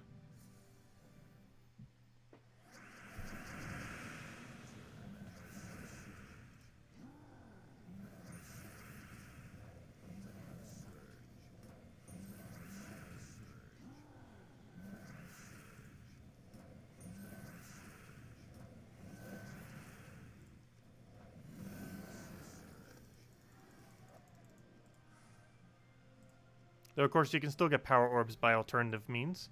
Simply by converting your other orbs into them. Bounty Hunter is one of the good times to get it, like the Bounty Hunter we just recently had. Also, Vault Event, which is actually this weekend, is a good time to go do it as well. Because during Vault Events you get a lot of Vault Keys, and and Vault Keys have a pretty high chance to get orbs.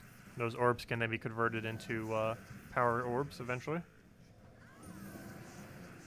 How long can the description be? I actually do not know. I'm not sure how much longer we can even make our description before YouTube caps it. There is a cap. What that cap is, I do not know off the top of my head. But YouTube does have a cap for how long your description can be. However, it is very, very, very long, what the cap is. Like with how much we have in our description right now, I think we might only be 3/4 the way there. Or even less than half. I'm not sure. But it's around half to 3/4, I believe, is how much description length we have right now. And it's already pretty large.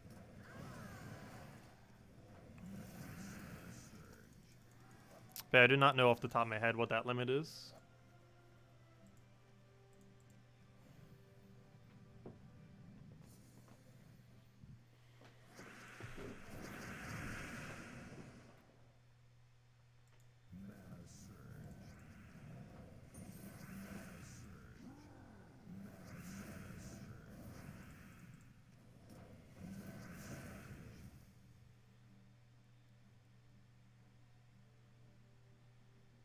No, it is not possible to get a power orb from a major orb of chaos. It has a 0% drop rate.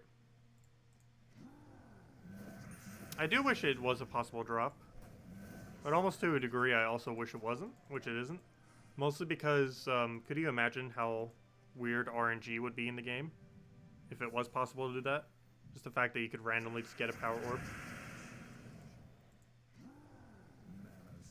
Because then there'll be people who go on massive dry streaks, and it'll be like 200 major orbs in, and still have gotten 0 powers. And then there'll be these other people who just got ultra lucky, and have gotten like 5 powers or something within the same amount.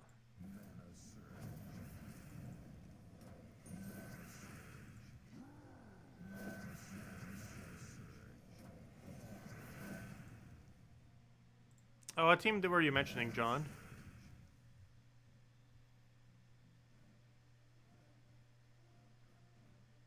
What's the actual troops? I see the code for it. But what are the actual troops? Because I don't know what the numbers convert to.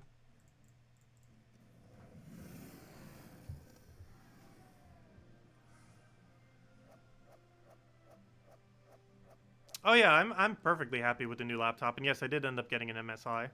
I got the MSI GS65 Stealth is what it ended up being. And I ended up getting the one with more RAM. Just because why not? And a slightly better graphics card. But I mostly did it for the RAM. Just so I wouldn't have to deal with RAM anytime soon.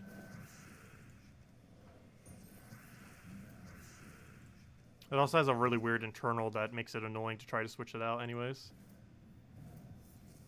But overall, it was pretty good value for the money.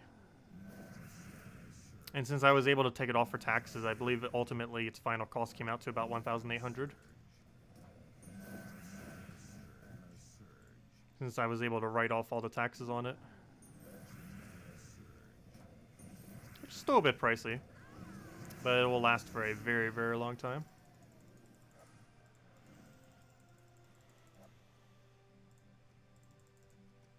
And most of the specs on it are as max as you would realistically want to get anyways.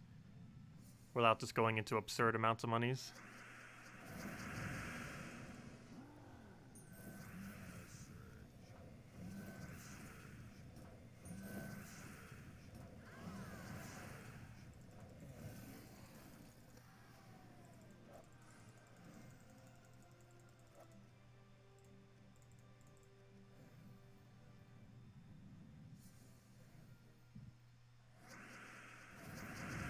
Does it have RTX? I believe so, yes.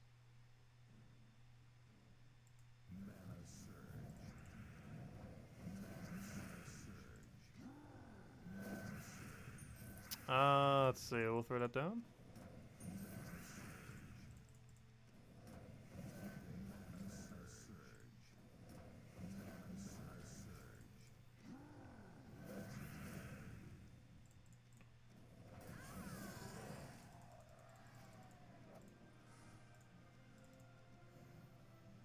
Let's see. They should beat the Tacet show, the Gems of War questions, and contestants, and who could beat Tacet on trivia on the game.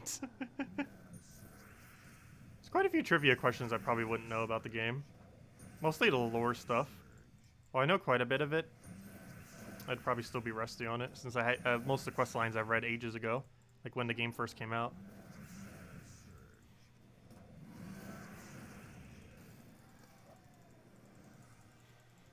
Though it is all posted on Gems of War database. Also, after this battle, I'll hand out code. Because then we're on the final stretch.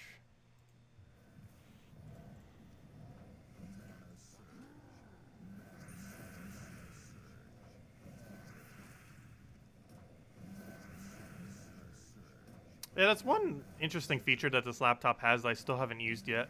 Mostly because I don't have anything that can use it, but I wanted to get it because it seemed like the next thing that things would start moving towards.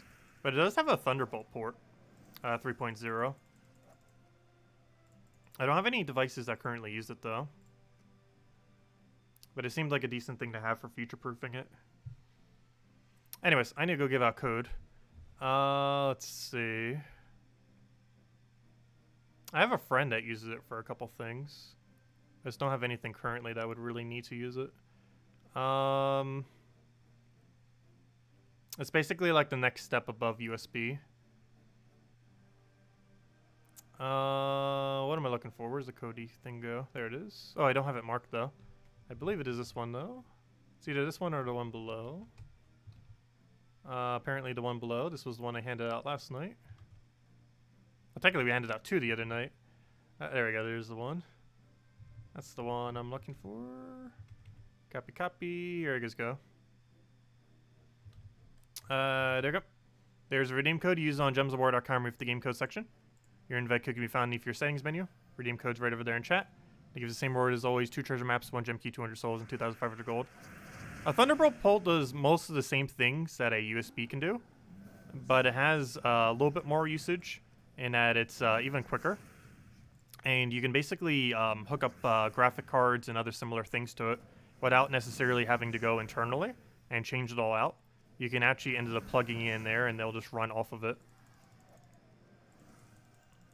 You can also just use it as one extremely massive hub, kind of like how you would with a single USB 3 port, and just have a bunch of other things plugged in.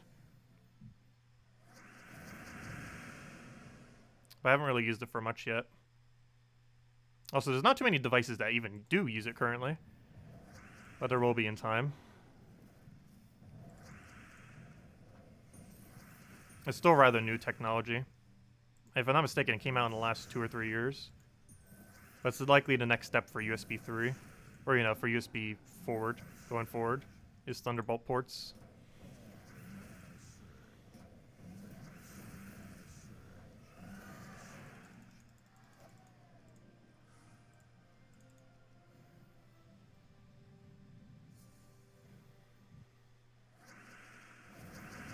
No problem, Kyle. Yeah, it helps out newer players a whole lot, the codes. Yes, it's an MSI laptop. It's an MSI GS65 Stealth, which I can give a link to it if you want to check like literally all of its specs and everything. Let's see. There's a couple different versions of it, but let me go see if I can find a link. 1 second. I'll go get a link to it because I don't have memorized every single spec that it has. And some of them I honestly don't know what they even mean. I know like enough generally like what they do, but not like specifically necessarily. Let's see. I'll go get a link. There it is. Where to go? It's not the same one. There's about 3 to 4 different versions of it.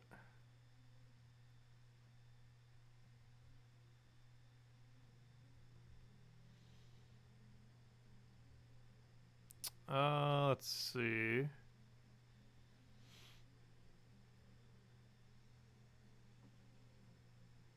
That's not it. Is that one it? That's the one with the different graphics card and lower RAM. That's weird. A lot of the ones that are posted are not the exact same one. They're really similar builds, but not the exact same build.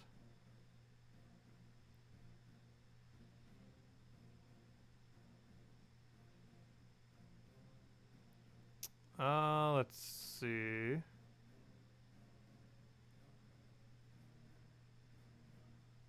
Where'd it go? Where'd it go? Is that the same graphics card? I'm not sure. Oh, I believe that's it. Is that the same one? I think it might be.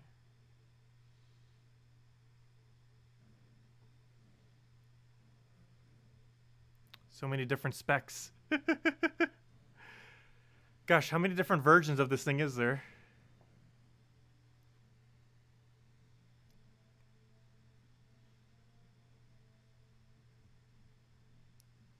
I'm having trouble finding the exact same one, actually. There's a lot that have like very, really small, subtle differences as far as what they're built out of. I think this might be the one. I don't think it has the same graphics card, though. I'm not too aware of the exact differences with every graphics card. Let's see. Is this the one? I believe it might be.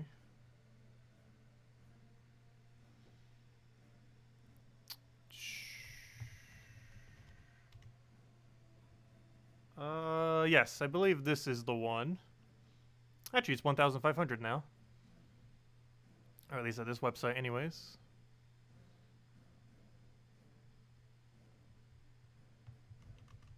Let's see. But yeah, I believe it was 1,799 when I got it.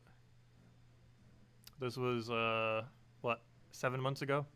And it just came out like 5 months prior. So probably because it's a little bit newer. It's a little bit higher.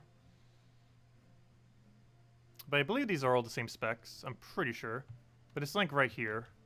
I didn't fully double check, but from what I can tell from a quick look at it, I believe these are all the same specs of what I have right now on my laptop.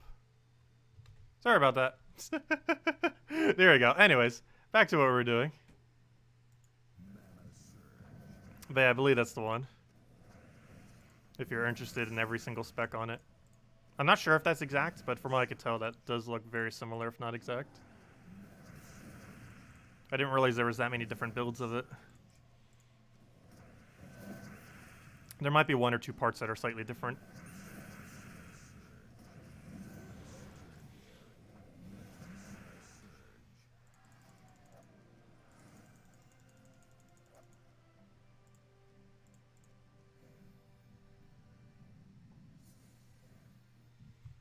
Let's see.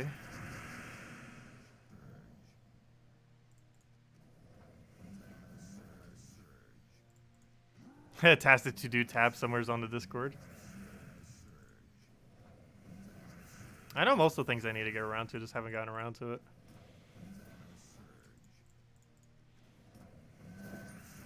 When is our next Animal Crossing stream? Probably on Thursday. I'm not sure how I'm going to be feeling tomorrow morning. And if I am feeling good, I'll be recording the video, not doing Animal Crossing. But I think Thursday is probably the next day we'll be doing an Animal Crossing stream.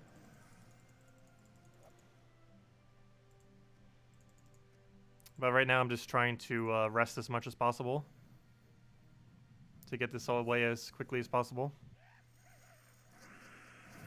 But yeah, Thursday morning or afternoon is likely the next Animal Crossing stream. It'll also be our first Animal Crossing stream since like, gosh, since like last Saturday or something. It's been a while. It's almost been an entire week.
There we go. And should be dead after the next one there.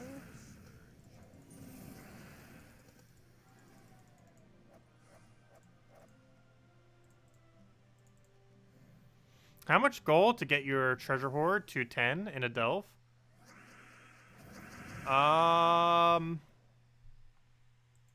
It depends what treasure you use, but it's around 600,000, I believe. Because I know it takes about 1 million to reach 100. I have yet to ever use anything that's Alienware brand. Oops, why did I take that? That was an extra turn. I've heard about it. I've never used anything Alienware, though. Not a single product of theirs. I've used a couple Razer things. However, I've hated every single Razer product except for their mice. And actually, the only mice I actually use are Razer mice. But, everything else I don't use from Razer. Every other product I've ever tried from Razer, I've hated.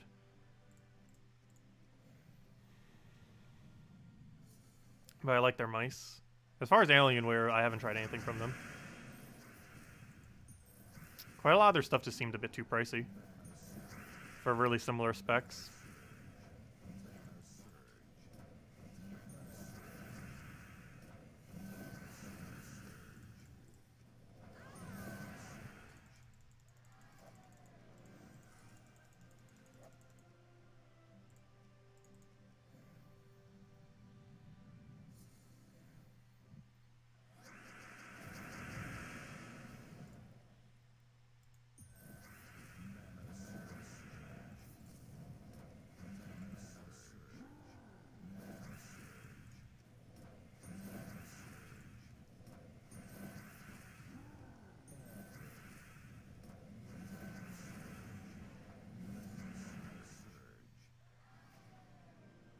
Yeah, that's what I've always seen.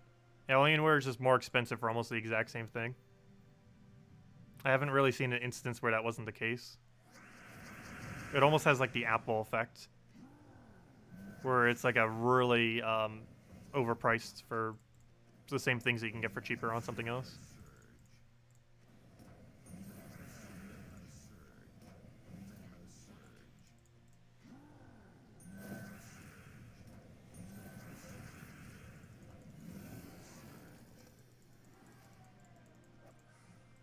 They gotta ship it all the way from space.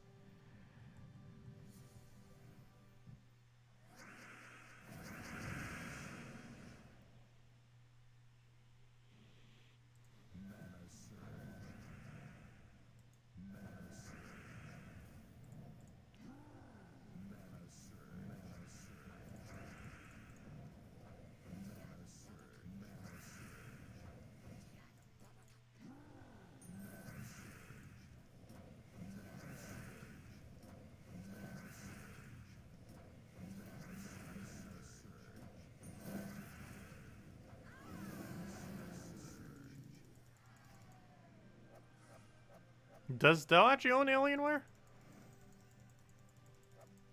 Dell was actually the very first computer I ever had. It went Dell, Toshiba. Let's see, I had Dell when I was like really, really young. As young as like 8 or 9 years old. And I used Dell up to about 17 or 18. Got Toshiba around like 13 or so as a laptop. And had that until about 18. Then I went MSI and then MSI again. I've just been sticking with it. I got an MSI computer when I was in 2013.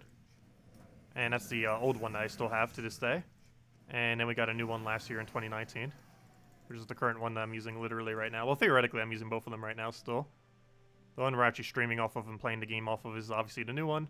And the other one currently just has chat on it. And I basically just use it as a second monitor.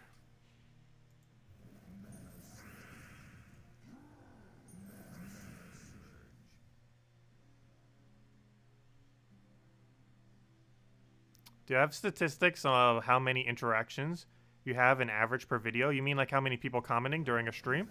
Yes, there is data on that. Actually, there's even live data of that. Like, I can see it throughout the entire stream. Like, what that data...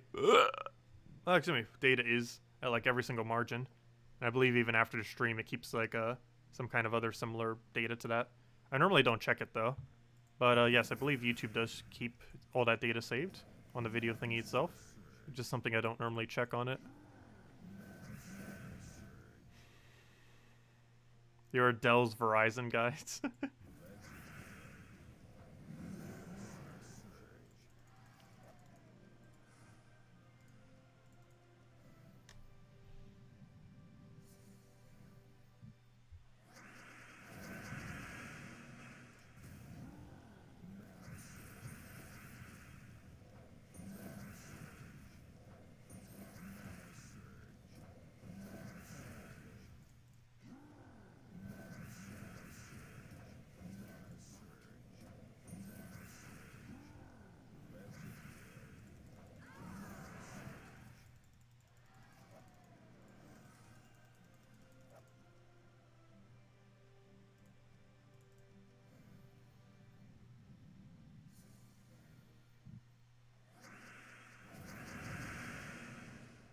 Yeah, we're already at 430.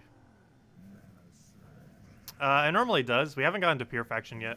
However, we might first attempt Pure Faction. Also, we did Rush Method the entire time. Normally, we don't do Rush Method for the very start. This time we went all in. Yeah, there's a possibility we could get it done by the 3-hour mark. Or it's getting pretty close to get it done by the 3-hour mark.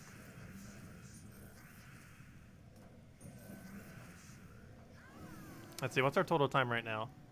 We're at 1 hour and 47 minutes. Though normally the most consuming part is the... Well, not the most consuming, but a good amount of time will be the Pure Faction.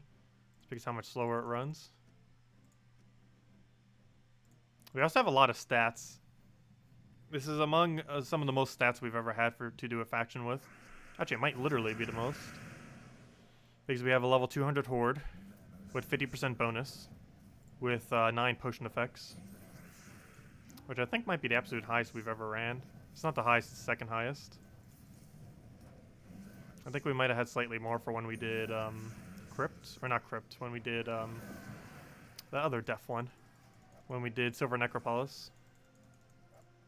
How many gems was this? 2,910. Just how many gems we spent. Figured we splurge a little since it's the last Tuesday we'll ever have to do this on.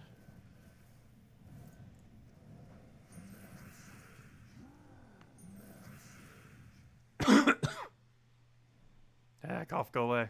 That hurts so much. It has like a weird taste to it too. Because I'm sick.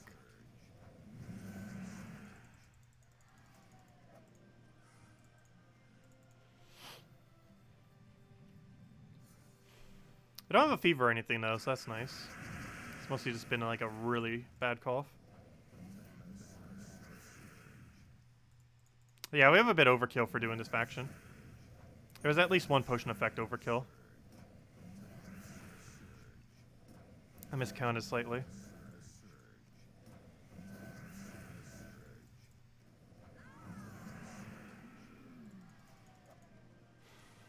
Oh no, we don't have any good daily offers. Did I ever not show it on stream? I already know what they are.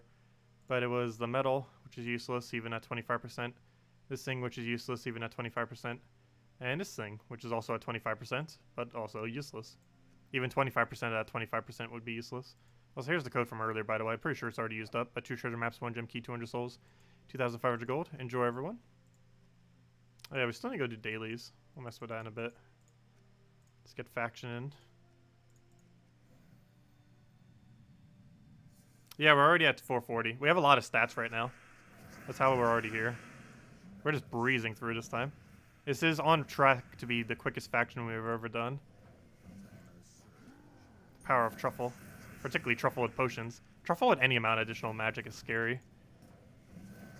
Because not only does it have infinite loop, but it has an infinite loop that actually kills in a quick amount of time.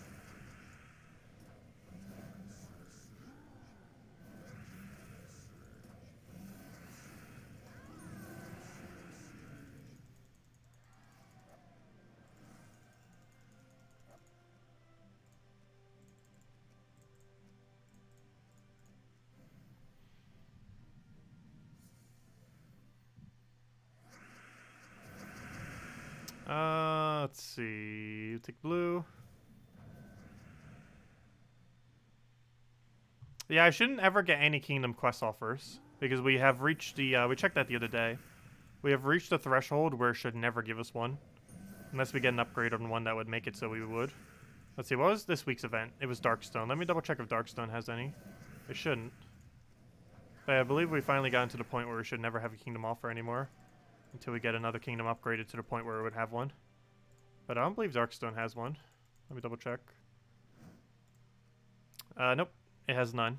Because we already got Plague Lord to 100. And we already fully upgraded 8 Darkstone weapons. But, yep. Oh, and we even got another one to go upgrade, which I didn't bother doing. Yeah, let's go get that upgraded, I guess. There we go. Yep, there we go. I have no other objective I can do. So it shouldn't give me anything. The only objective we have is one that's impossible, and it can't give you an objective to do it. Because it is coded in a way to know to not give it to you. If it's not possible to do.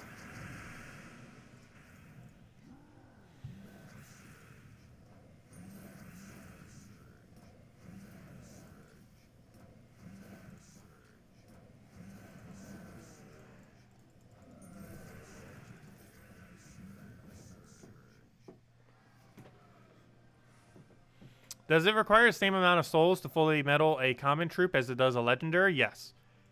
To level them, no, but to medal them, yes. It does cost the same amount. It costs 10,000, 20,000, and 30,000. And regardless of their rarity, they will cost that much.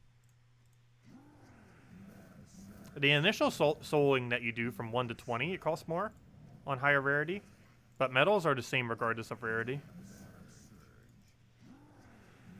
It doesn't matter if you're medaling a common or medaling a mythic, they will cost the same for medals. 10,000, 20,000, 30,000.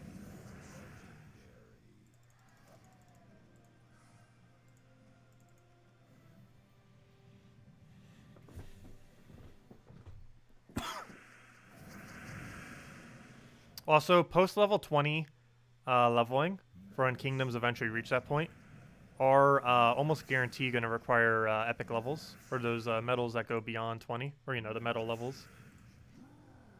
That will be a thing, so do be wary of that.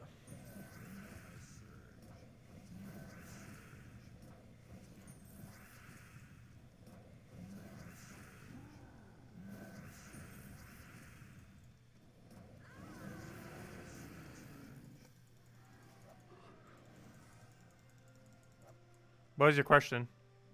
So no Kingdom Quest offer left now? I answered that question unless there's a different one. But I already answered that question.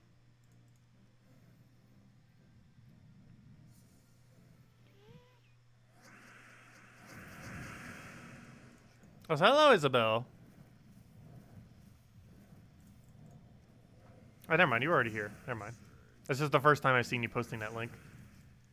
This stream. Oh, John Heflin. I missed the question. My bad. What was the question? Is 150 writs and 15k gold worth 200 gems?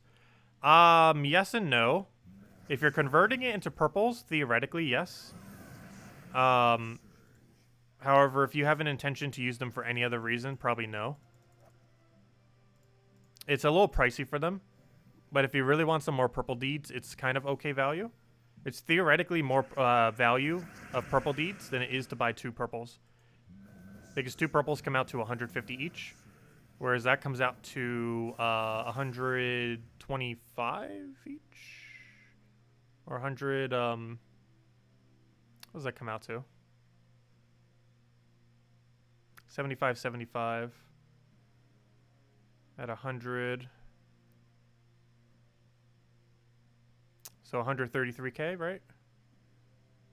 Yeah, it comes out to 133,000 gold per, or sorry, 133,000, wait, now I'm doing it weirdly. Wait, it's 100. Yeah, 133. It comes out to 133 gems. Right? Yeah, it comes out to, no.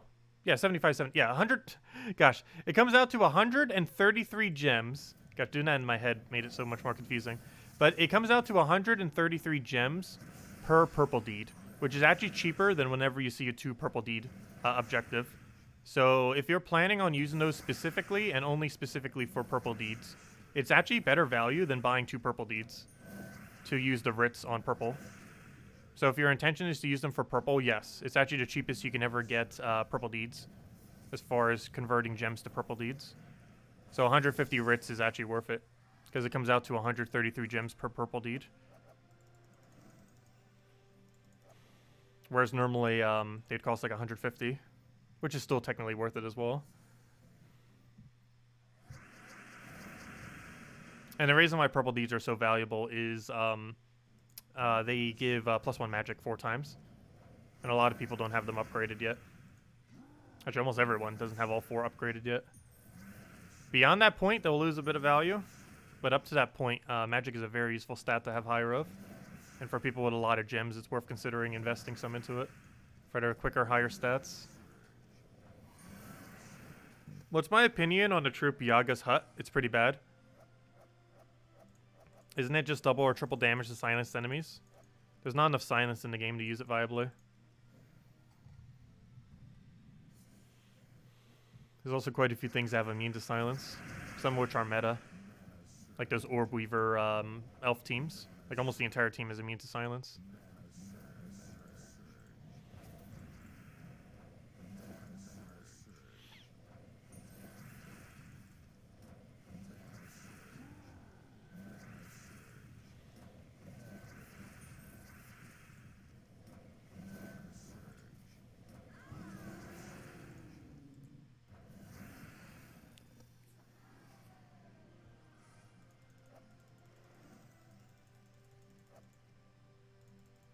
So close.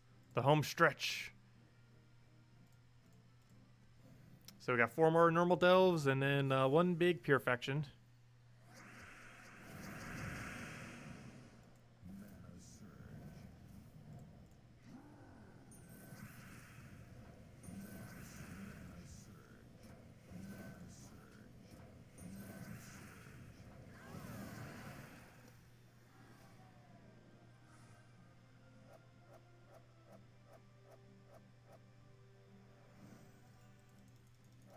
I didn't completely forget. I'm just so used to seeing Isabel like mention the Discord link that it threw me off that was probably the first time she mentioned it.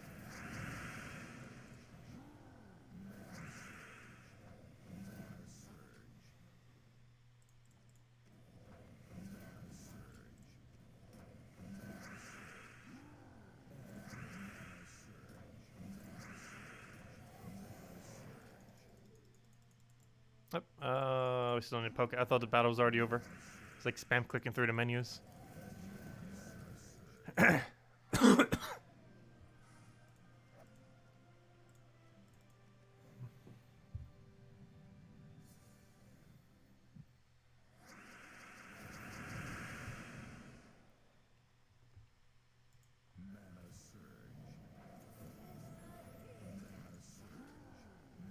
It's already match. Super dead.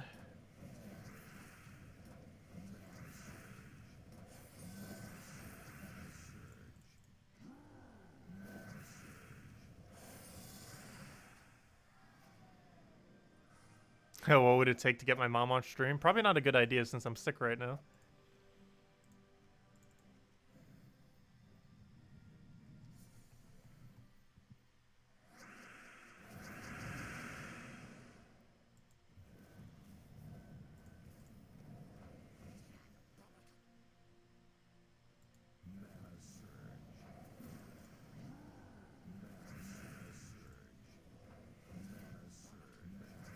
I'll eventually get her on stream.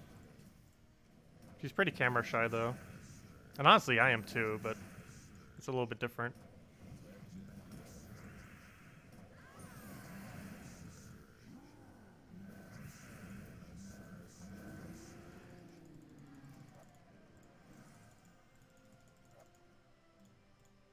Three more, and then the almighty purification. See how many attempts that ends up taking. So it took us a little over 2 hours to reach purification.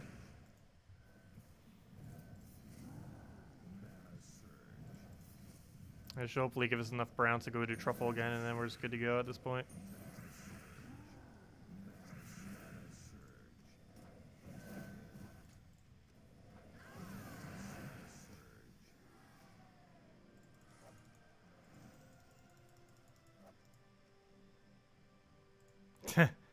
Supplement.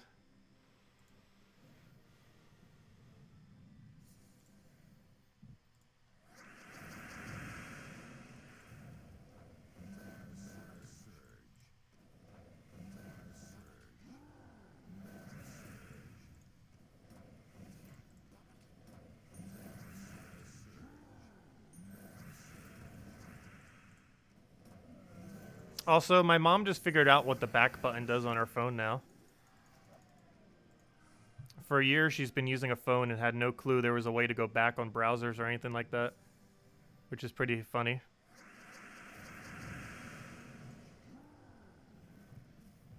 She just learned that, I believe, 2 days ago. She was asking me a really weird question, and I was like, just click the back button. And then she realized it exists.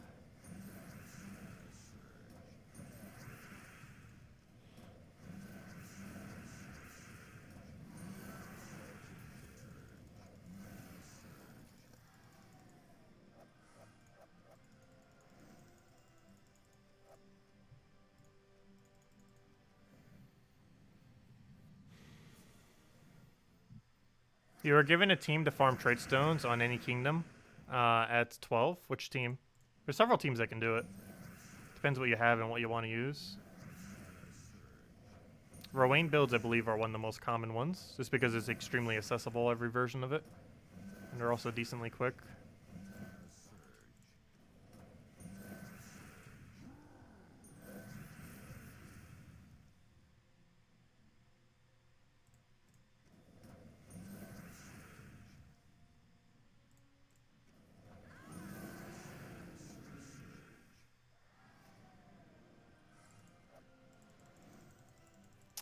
My mom and dad are pretty bad with technology, both of them. I'd probably say my mom is slightly worse. They're both about equally as bad.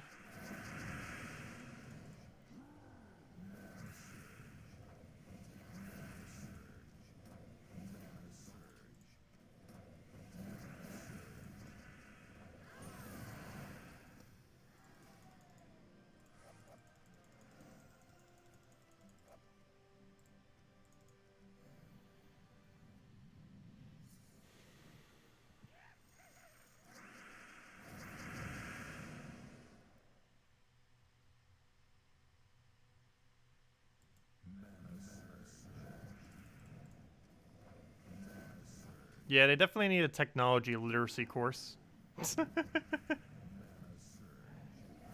Something like that built into devices would be very useful.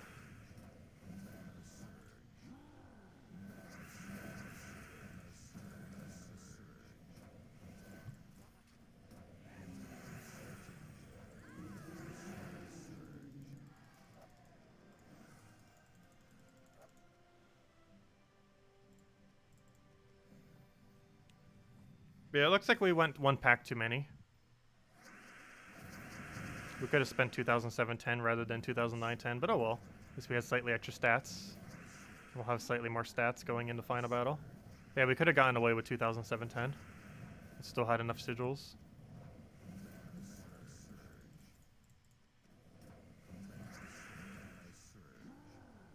I should have taken those blues. Here we go. Right, as long as that lands, we won, and we won. We got our loop finally. Took us a while to get the loop this time around. But we got it.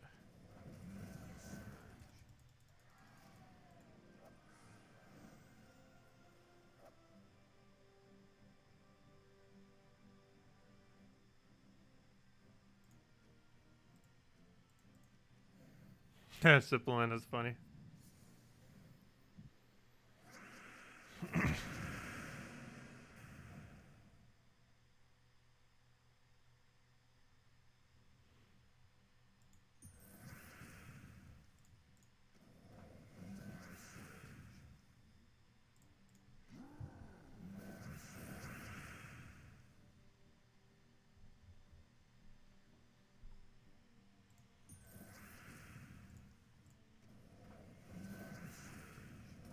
We're almost there. Wait, was this 490 or 500? It should be 490.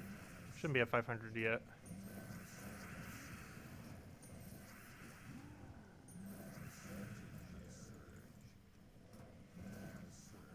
Also, look at all the bubbles under the sea. Literally underwater. I didn't even realize it has bubbles on both sides.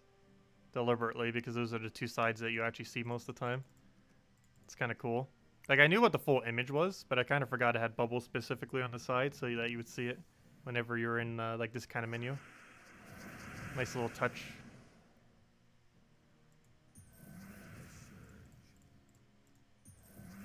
Oh, come on, land any mana, we won. There we go.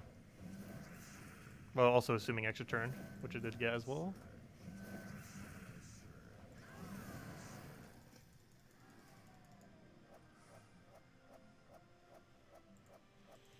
I believe in most instances, Gob Truffle is better than Queen. The only time you'd bring out Queen is if you really specifically need her cleanse for something.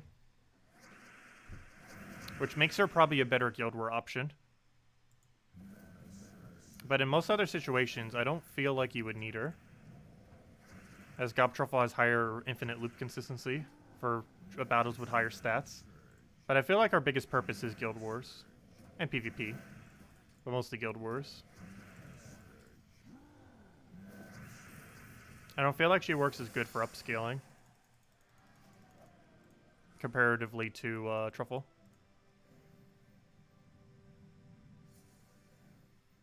Yeah, B is for PvP and Guild Wars. Truffle is for, like, literally everywhere else.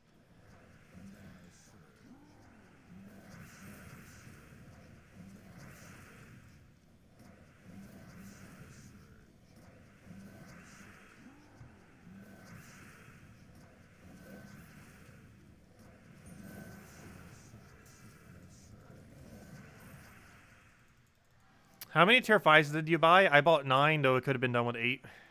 With rush method.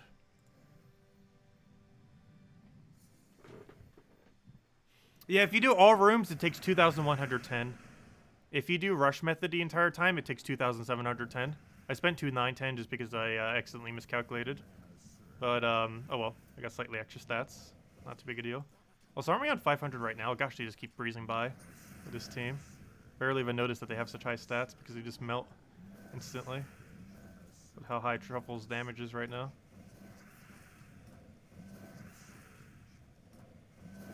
Okay, well, it's purification time. Let's see how badly it goes. And is that death list complete? It should be. There we go, level 500 death list. Now for the hard part. Now for the moment we've been waiting for. So that took us 2 hours and 10 minutes to reach. That's how long we've been streaming for. So technically it's almost like 2 hours because some of that time was talking and stuff. So it took us about 2 hours or so to reach it. Good. Now what we need to go do is Purifaction. So we saved a Purifaction team earlier. Let's go use it and see how it goes. Hopefully we can get a first try.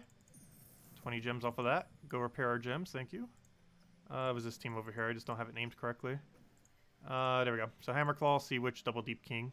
Let's give it a shot. Let's go with 20% mana start instead of all that magic. I'll still keep the other magic. And yeah, let's see what this could do. Paste it in. So we've been able to reach this final battle many, many times before with this team. The problem comes with the fact that beating the final battle is the actual hard part.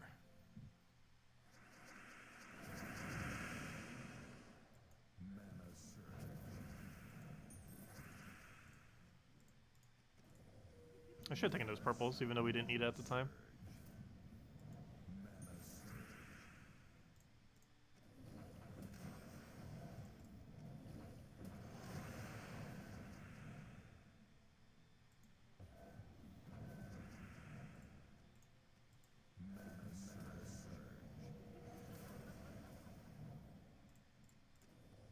Okay, duh. You hit your own ally with it. And that's match. Okay, 1 down. 3 to go.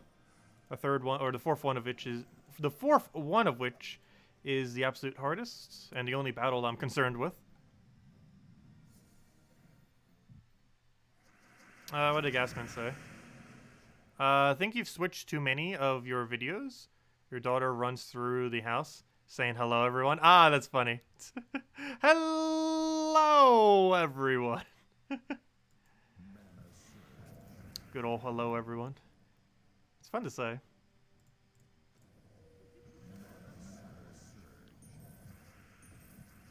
That's pretty cute. Okay, we got our true damage. Start throwing them down. The other alternative to running this faction is just to build up attack. Though it could be a little bit more tedious.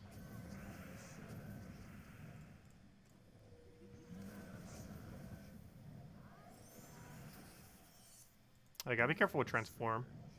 But theoretically having a toad would be good. Oh, never mind, that's not the transforming one. I was actually transformed once, and we were going to try to do that for when we were doing pure faction without potions, to try to drag the last slot to first, but then he just ended up casting even quicker and killed us. But that's one strategy you could try if you want to try getting this faction done without without potions, is to drag the first slot to, or last slot to first, using Toad, by being converted into a Toad, and then using that to try to kill it. Interesting strategy. And it was killed out with that. Okay, 2 down. 2 to go. So we got this one, which we could die to skull spam, so we gotta be a little careful. And then we got the real battle. The only real battle out of any of these. As I say that, we might die to skull spam. Gotta be a little careful. I'll take that for now. We'll grab a brown over there. Got our convert into first slot. Got double cast already ready to go. Make sure there's no extra turns anywhere. Biggest concern is this last slot. And now we rinse and repeat. Gotta give him as much HP as we can so he doesn't die. We'll just take some browns and throw that down again, I guess. Good. Except the main... Oh gosh, 1 HP, what are you doing? Main thing I want killed is not actually dead yet, though. And that's his last slot.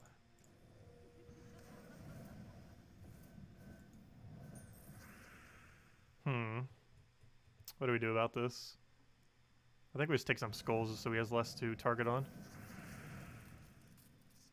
Ooh, that death mark better not kill. Okay, that's actually slightly concerning. If that death mark kills, we're in trouble.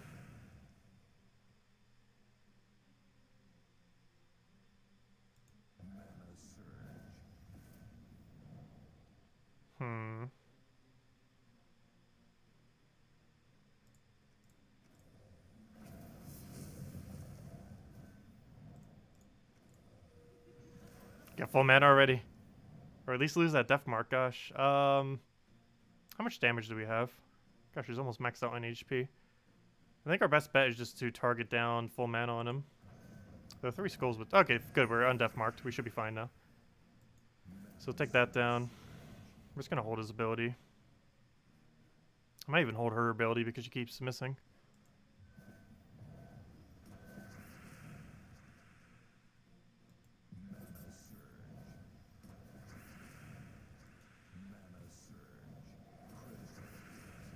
Luckily he's tanky enough to not die yet.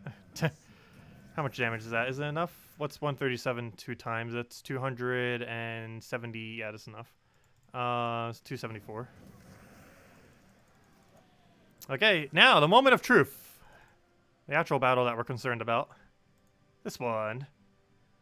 Hammerclaw, Mershark, Sea Witch, and Deep King. One good thing about this, though, is Deep King is fully blocked. However, so is ours. But we can play around that. Whereas the AI likely won't. So I actually deliberately don't want to really target his first slot at all. All I want to do is keep casting the Deep King until his Deep King is dead. We shouldn't cast this a single time. Even if it's about to die, we likely do not cast on it. So I'm actually going to wait because he's just going to get his mana up naturally off enchant. So I'm just going to try regenerating for this guy then. Since we'll already have full mana anyways. Okay, now we throw 2 of these down. Please hit last slot, go. Hit those 2. Come on, do it again. Hit those 2. Good. Okay, we already got a kill. Gosh, this went really smooth so far. Almost. He does have a lot of damage still. Actually, he's technically doing less damage than us. Look at that. He's doing 135, we're doing 137. I didn't even realize that. We're actually somehow doing more damage than him between all of our magic and everything. Okay, all I need to do is hit 1 brown. Please land it. I'm just going to do it on this just in case it does hit him. Just out of safety's sake. But I think he would have survived anyways. Let me actually get the second one up as well, just to make sure we really have full mana. I got us match. We won. It's over. Well, it's technically not over yet, but it's over. It's over. We won. Oh, that actually went really smoothly. Mostly because we have like so many stats right now. We quite literally had more true damage than him. We had so many stats. But there we go. Nice. And that is now all factions completed for the first time ever. So now if we scroll through this page right here, we can see every single kingdom or every single faction now has a 2,500 next to it for the first time. I have never had every single faction maxed. It's also something really rare. Only a few hundred people, I believe, have it. I don't even think the number's in the thousands. It's a pretty small amount of people. Just because it's really expensive to do and pretty time-consuming to eventually get to that point. The main benefit we gain from it is not too much of a benefit. But we do now maximize on the potential stats that we could be gaining. Whatever benefits we could possibly get from Faction Renown, we'll have the highest amount of perpetually going forward. So, for example, this one armor, a lot of people might not be able to reach when the next faction comes out. However, we'll be able to pretty easily. And so on and so forth with things like that. But, yeah, pretty nice. Anyways, let's go grab the maxed out pet, which we don't really need, but we'll get it nonetheless. I don't even think we need it for upgrading the kingdom either. Let me double check. How many pets does the place have? Do we already have 2 level 20 pets from Atlantis? Otherwise, I will go level this thing. Let me double check. I believe we already do. But let me check. No, actually, we don't. We don't have the squid, so I guess we will go upgrade this, actually. Because once we need it for kingdom upgrade, I want to make sure we have 2 of them maxed. And then boom. We got it. Hey, we got 2 max pets from Atlantis now. So if it ever gives us an objective for it, we'll already have it. Nice. And we get an orb from upgrading that pet. Come on, blue. Oh, we got a purple. And also we got our standard stuff from the event, which I haven't claimed yet. Then we'll go do our dailies. But yeah, what was the total time on that? We did that in 2 hours and 18 minutes. And most of that was chatting. I'd hope that you don't make that achievement. Could you imagine if they did eventually? Max Renown on every kingdom, faction in the game once they have 34. And of course double oranges. We do not want oranges. Come on now. Okay, anyways, let's just go finish out our dailies real quick. And then probably call it a wrap. Because I do want to get back to laying in bed and resting a bit.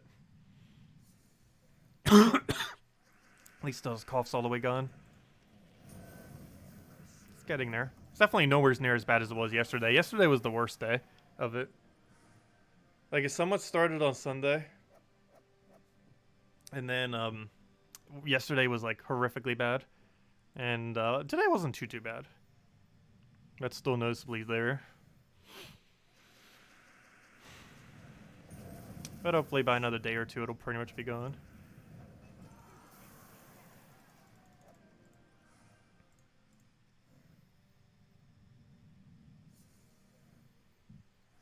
Yeah, that's one thing on our completionist checklist to go do. We now have max renown, which is one of the harder things to do in the entire game. Mostly because it requires you to have several decent troops, as well as a lot of gems. Because unless you get super lucky, it will require tens of thousands of gems to get all factions maxed. Which a lot of people wouldn't bother wasting. It's the one of the last things you do all the way in endgame. Just because of how expensive it is. But it is something you eventually get around to. It's really low priority to do so. Once you reach a certain point in the game, it's one of the last few things you'd really want to go out of your way to do, because you do gain a direct benefit from doing so. And now get full completion of troops. We technically already do. The only troop we're missing is Mech Gnome. And I'm waiting to use my Volkies before we get a Mech Gnome. Until they get revamped. I don't know, maybe we'll open some on one day just for fun to see if we can get it. But you have to keep in mind, getting a single Mech Gnome copy could literally take like 50 Volkies. Ideally want to save them for when they get reworked.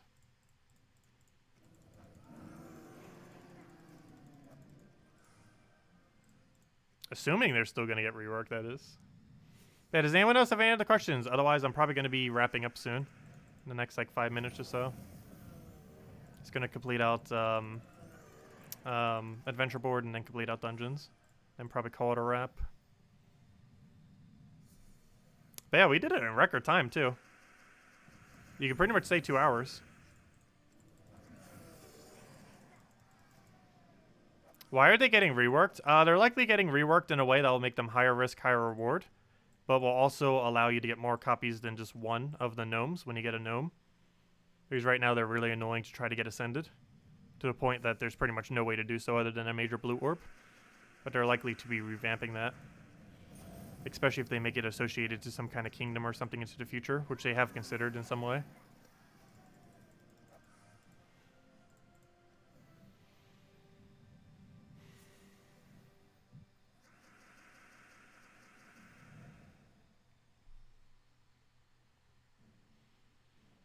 Let's see. What was your question, Defiant?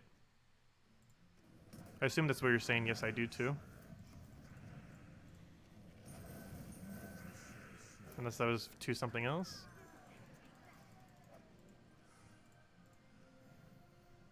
But yeah, any questions, anyone? Let me know. Otherwise, I hope you all have a wonderful week. Stay safe out there. And I will catch you guys very soon. Obviously tomorrow night, as we do every night, 8 p.m. Eastern Standard Time. Also, I'll hopefully have the video up tomorrow. It might still be later in the day, but I do want to get around to it, of course. Because I shouldn't be as coffee as I have been. Unless I just wake up really badly tomorrow morning, we'll have to see. What are you doing getting a Devourer? What do you think you're doing? Trying to actually win.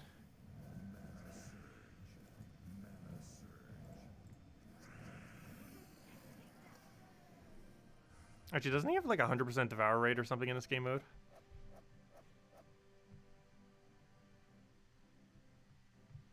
Yeah, you wouldn't want to upgrade any of them, but if they make it almost like a kingdom in that you'd want to upgrade all of them, you might still want to upgrade all of them. But yeah, generally speaking, they're all bad, other than Cedric, of course. So in that regard, there isn't any need to do it. I use a gnome with a nice gnome pet. But yeah, it's the only thing we're missing is Mecha Gnome. But that's because I haven't opened a single vault key since Mecha Gnome has existed, which is the only reason we're missing that. And the pets we're missing are, one of them's a $50 pet, the other two I'm not sure. Oh, they're invisible pets. So it's probably pets that haven't been released yet.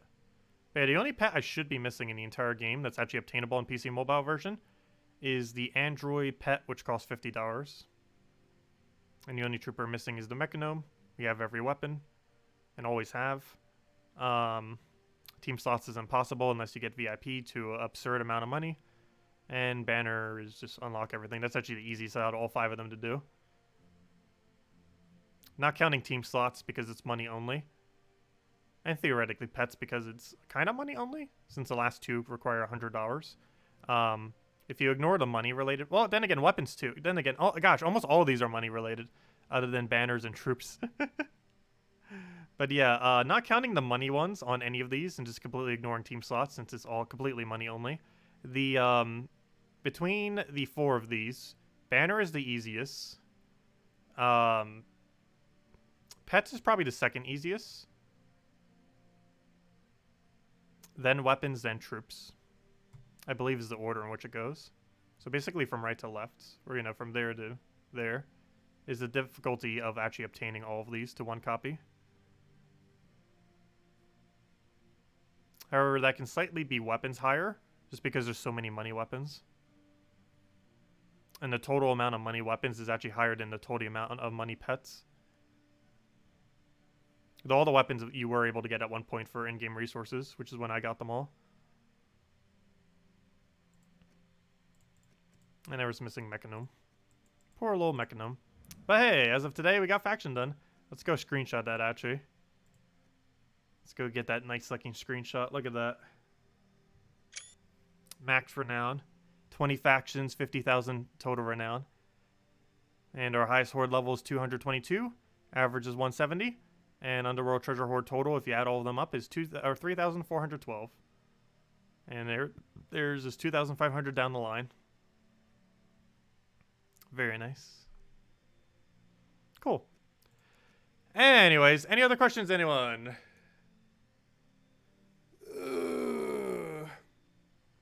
Otherwise, yeah, we'll end it at that. Pretty nice goal to have reached. Still got several other ones that we need to go do, though. But we'll get there in time.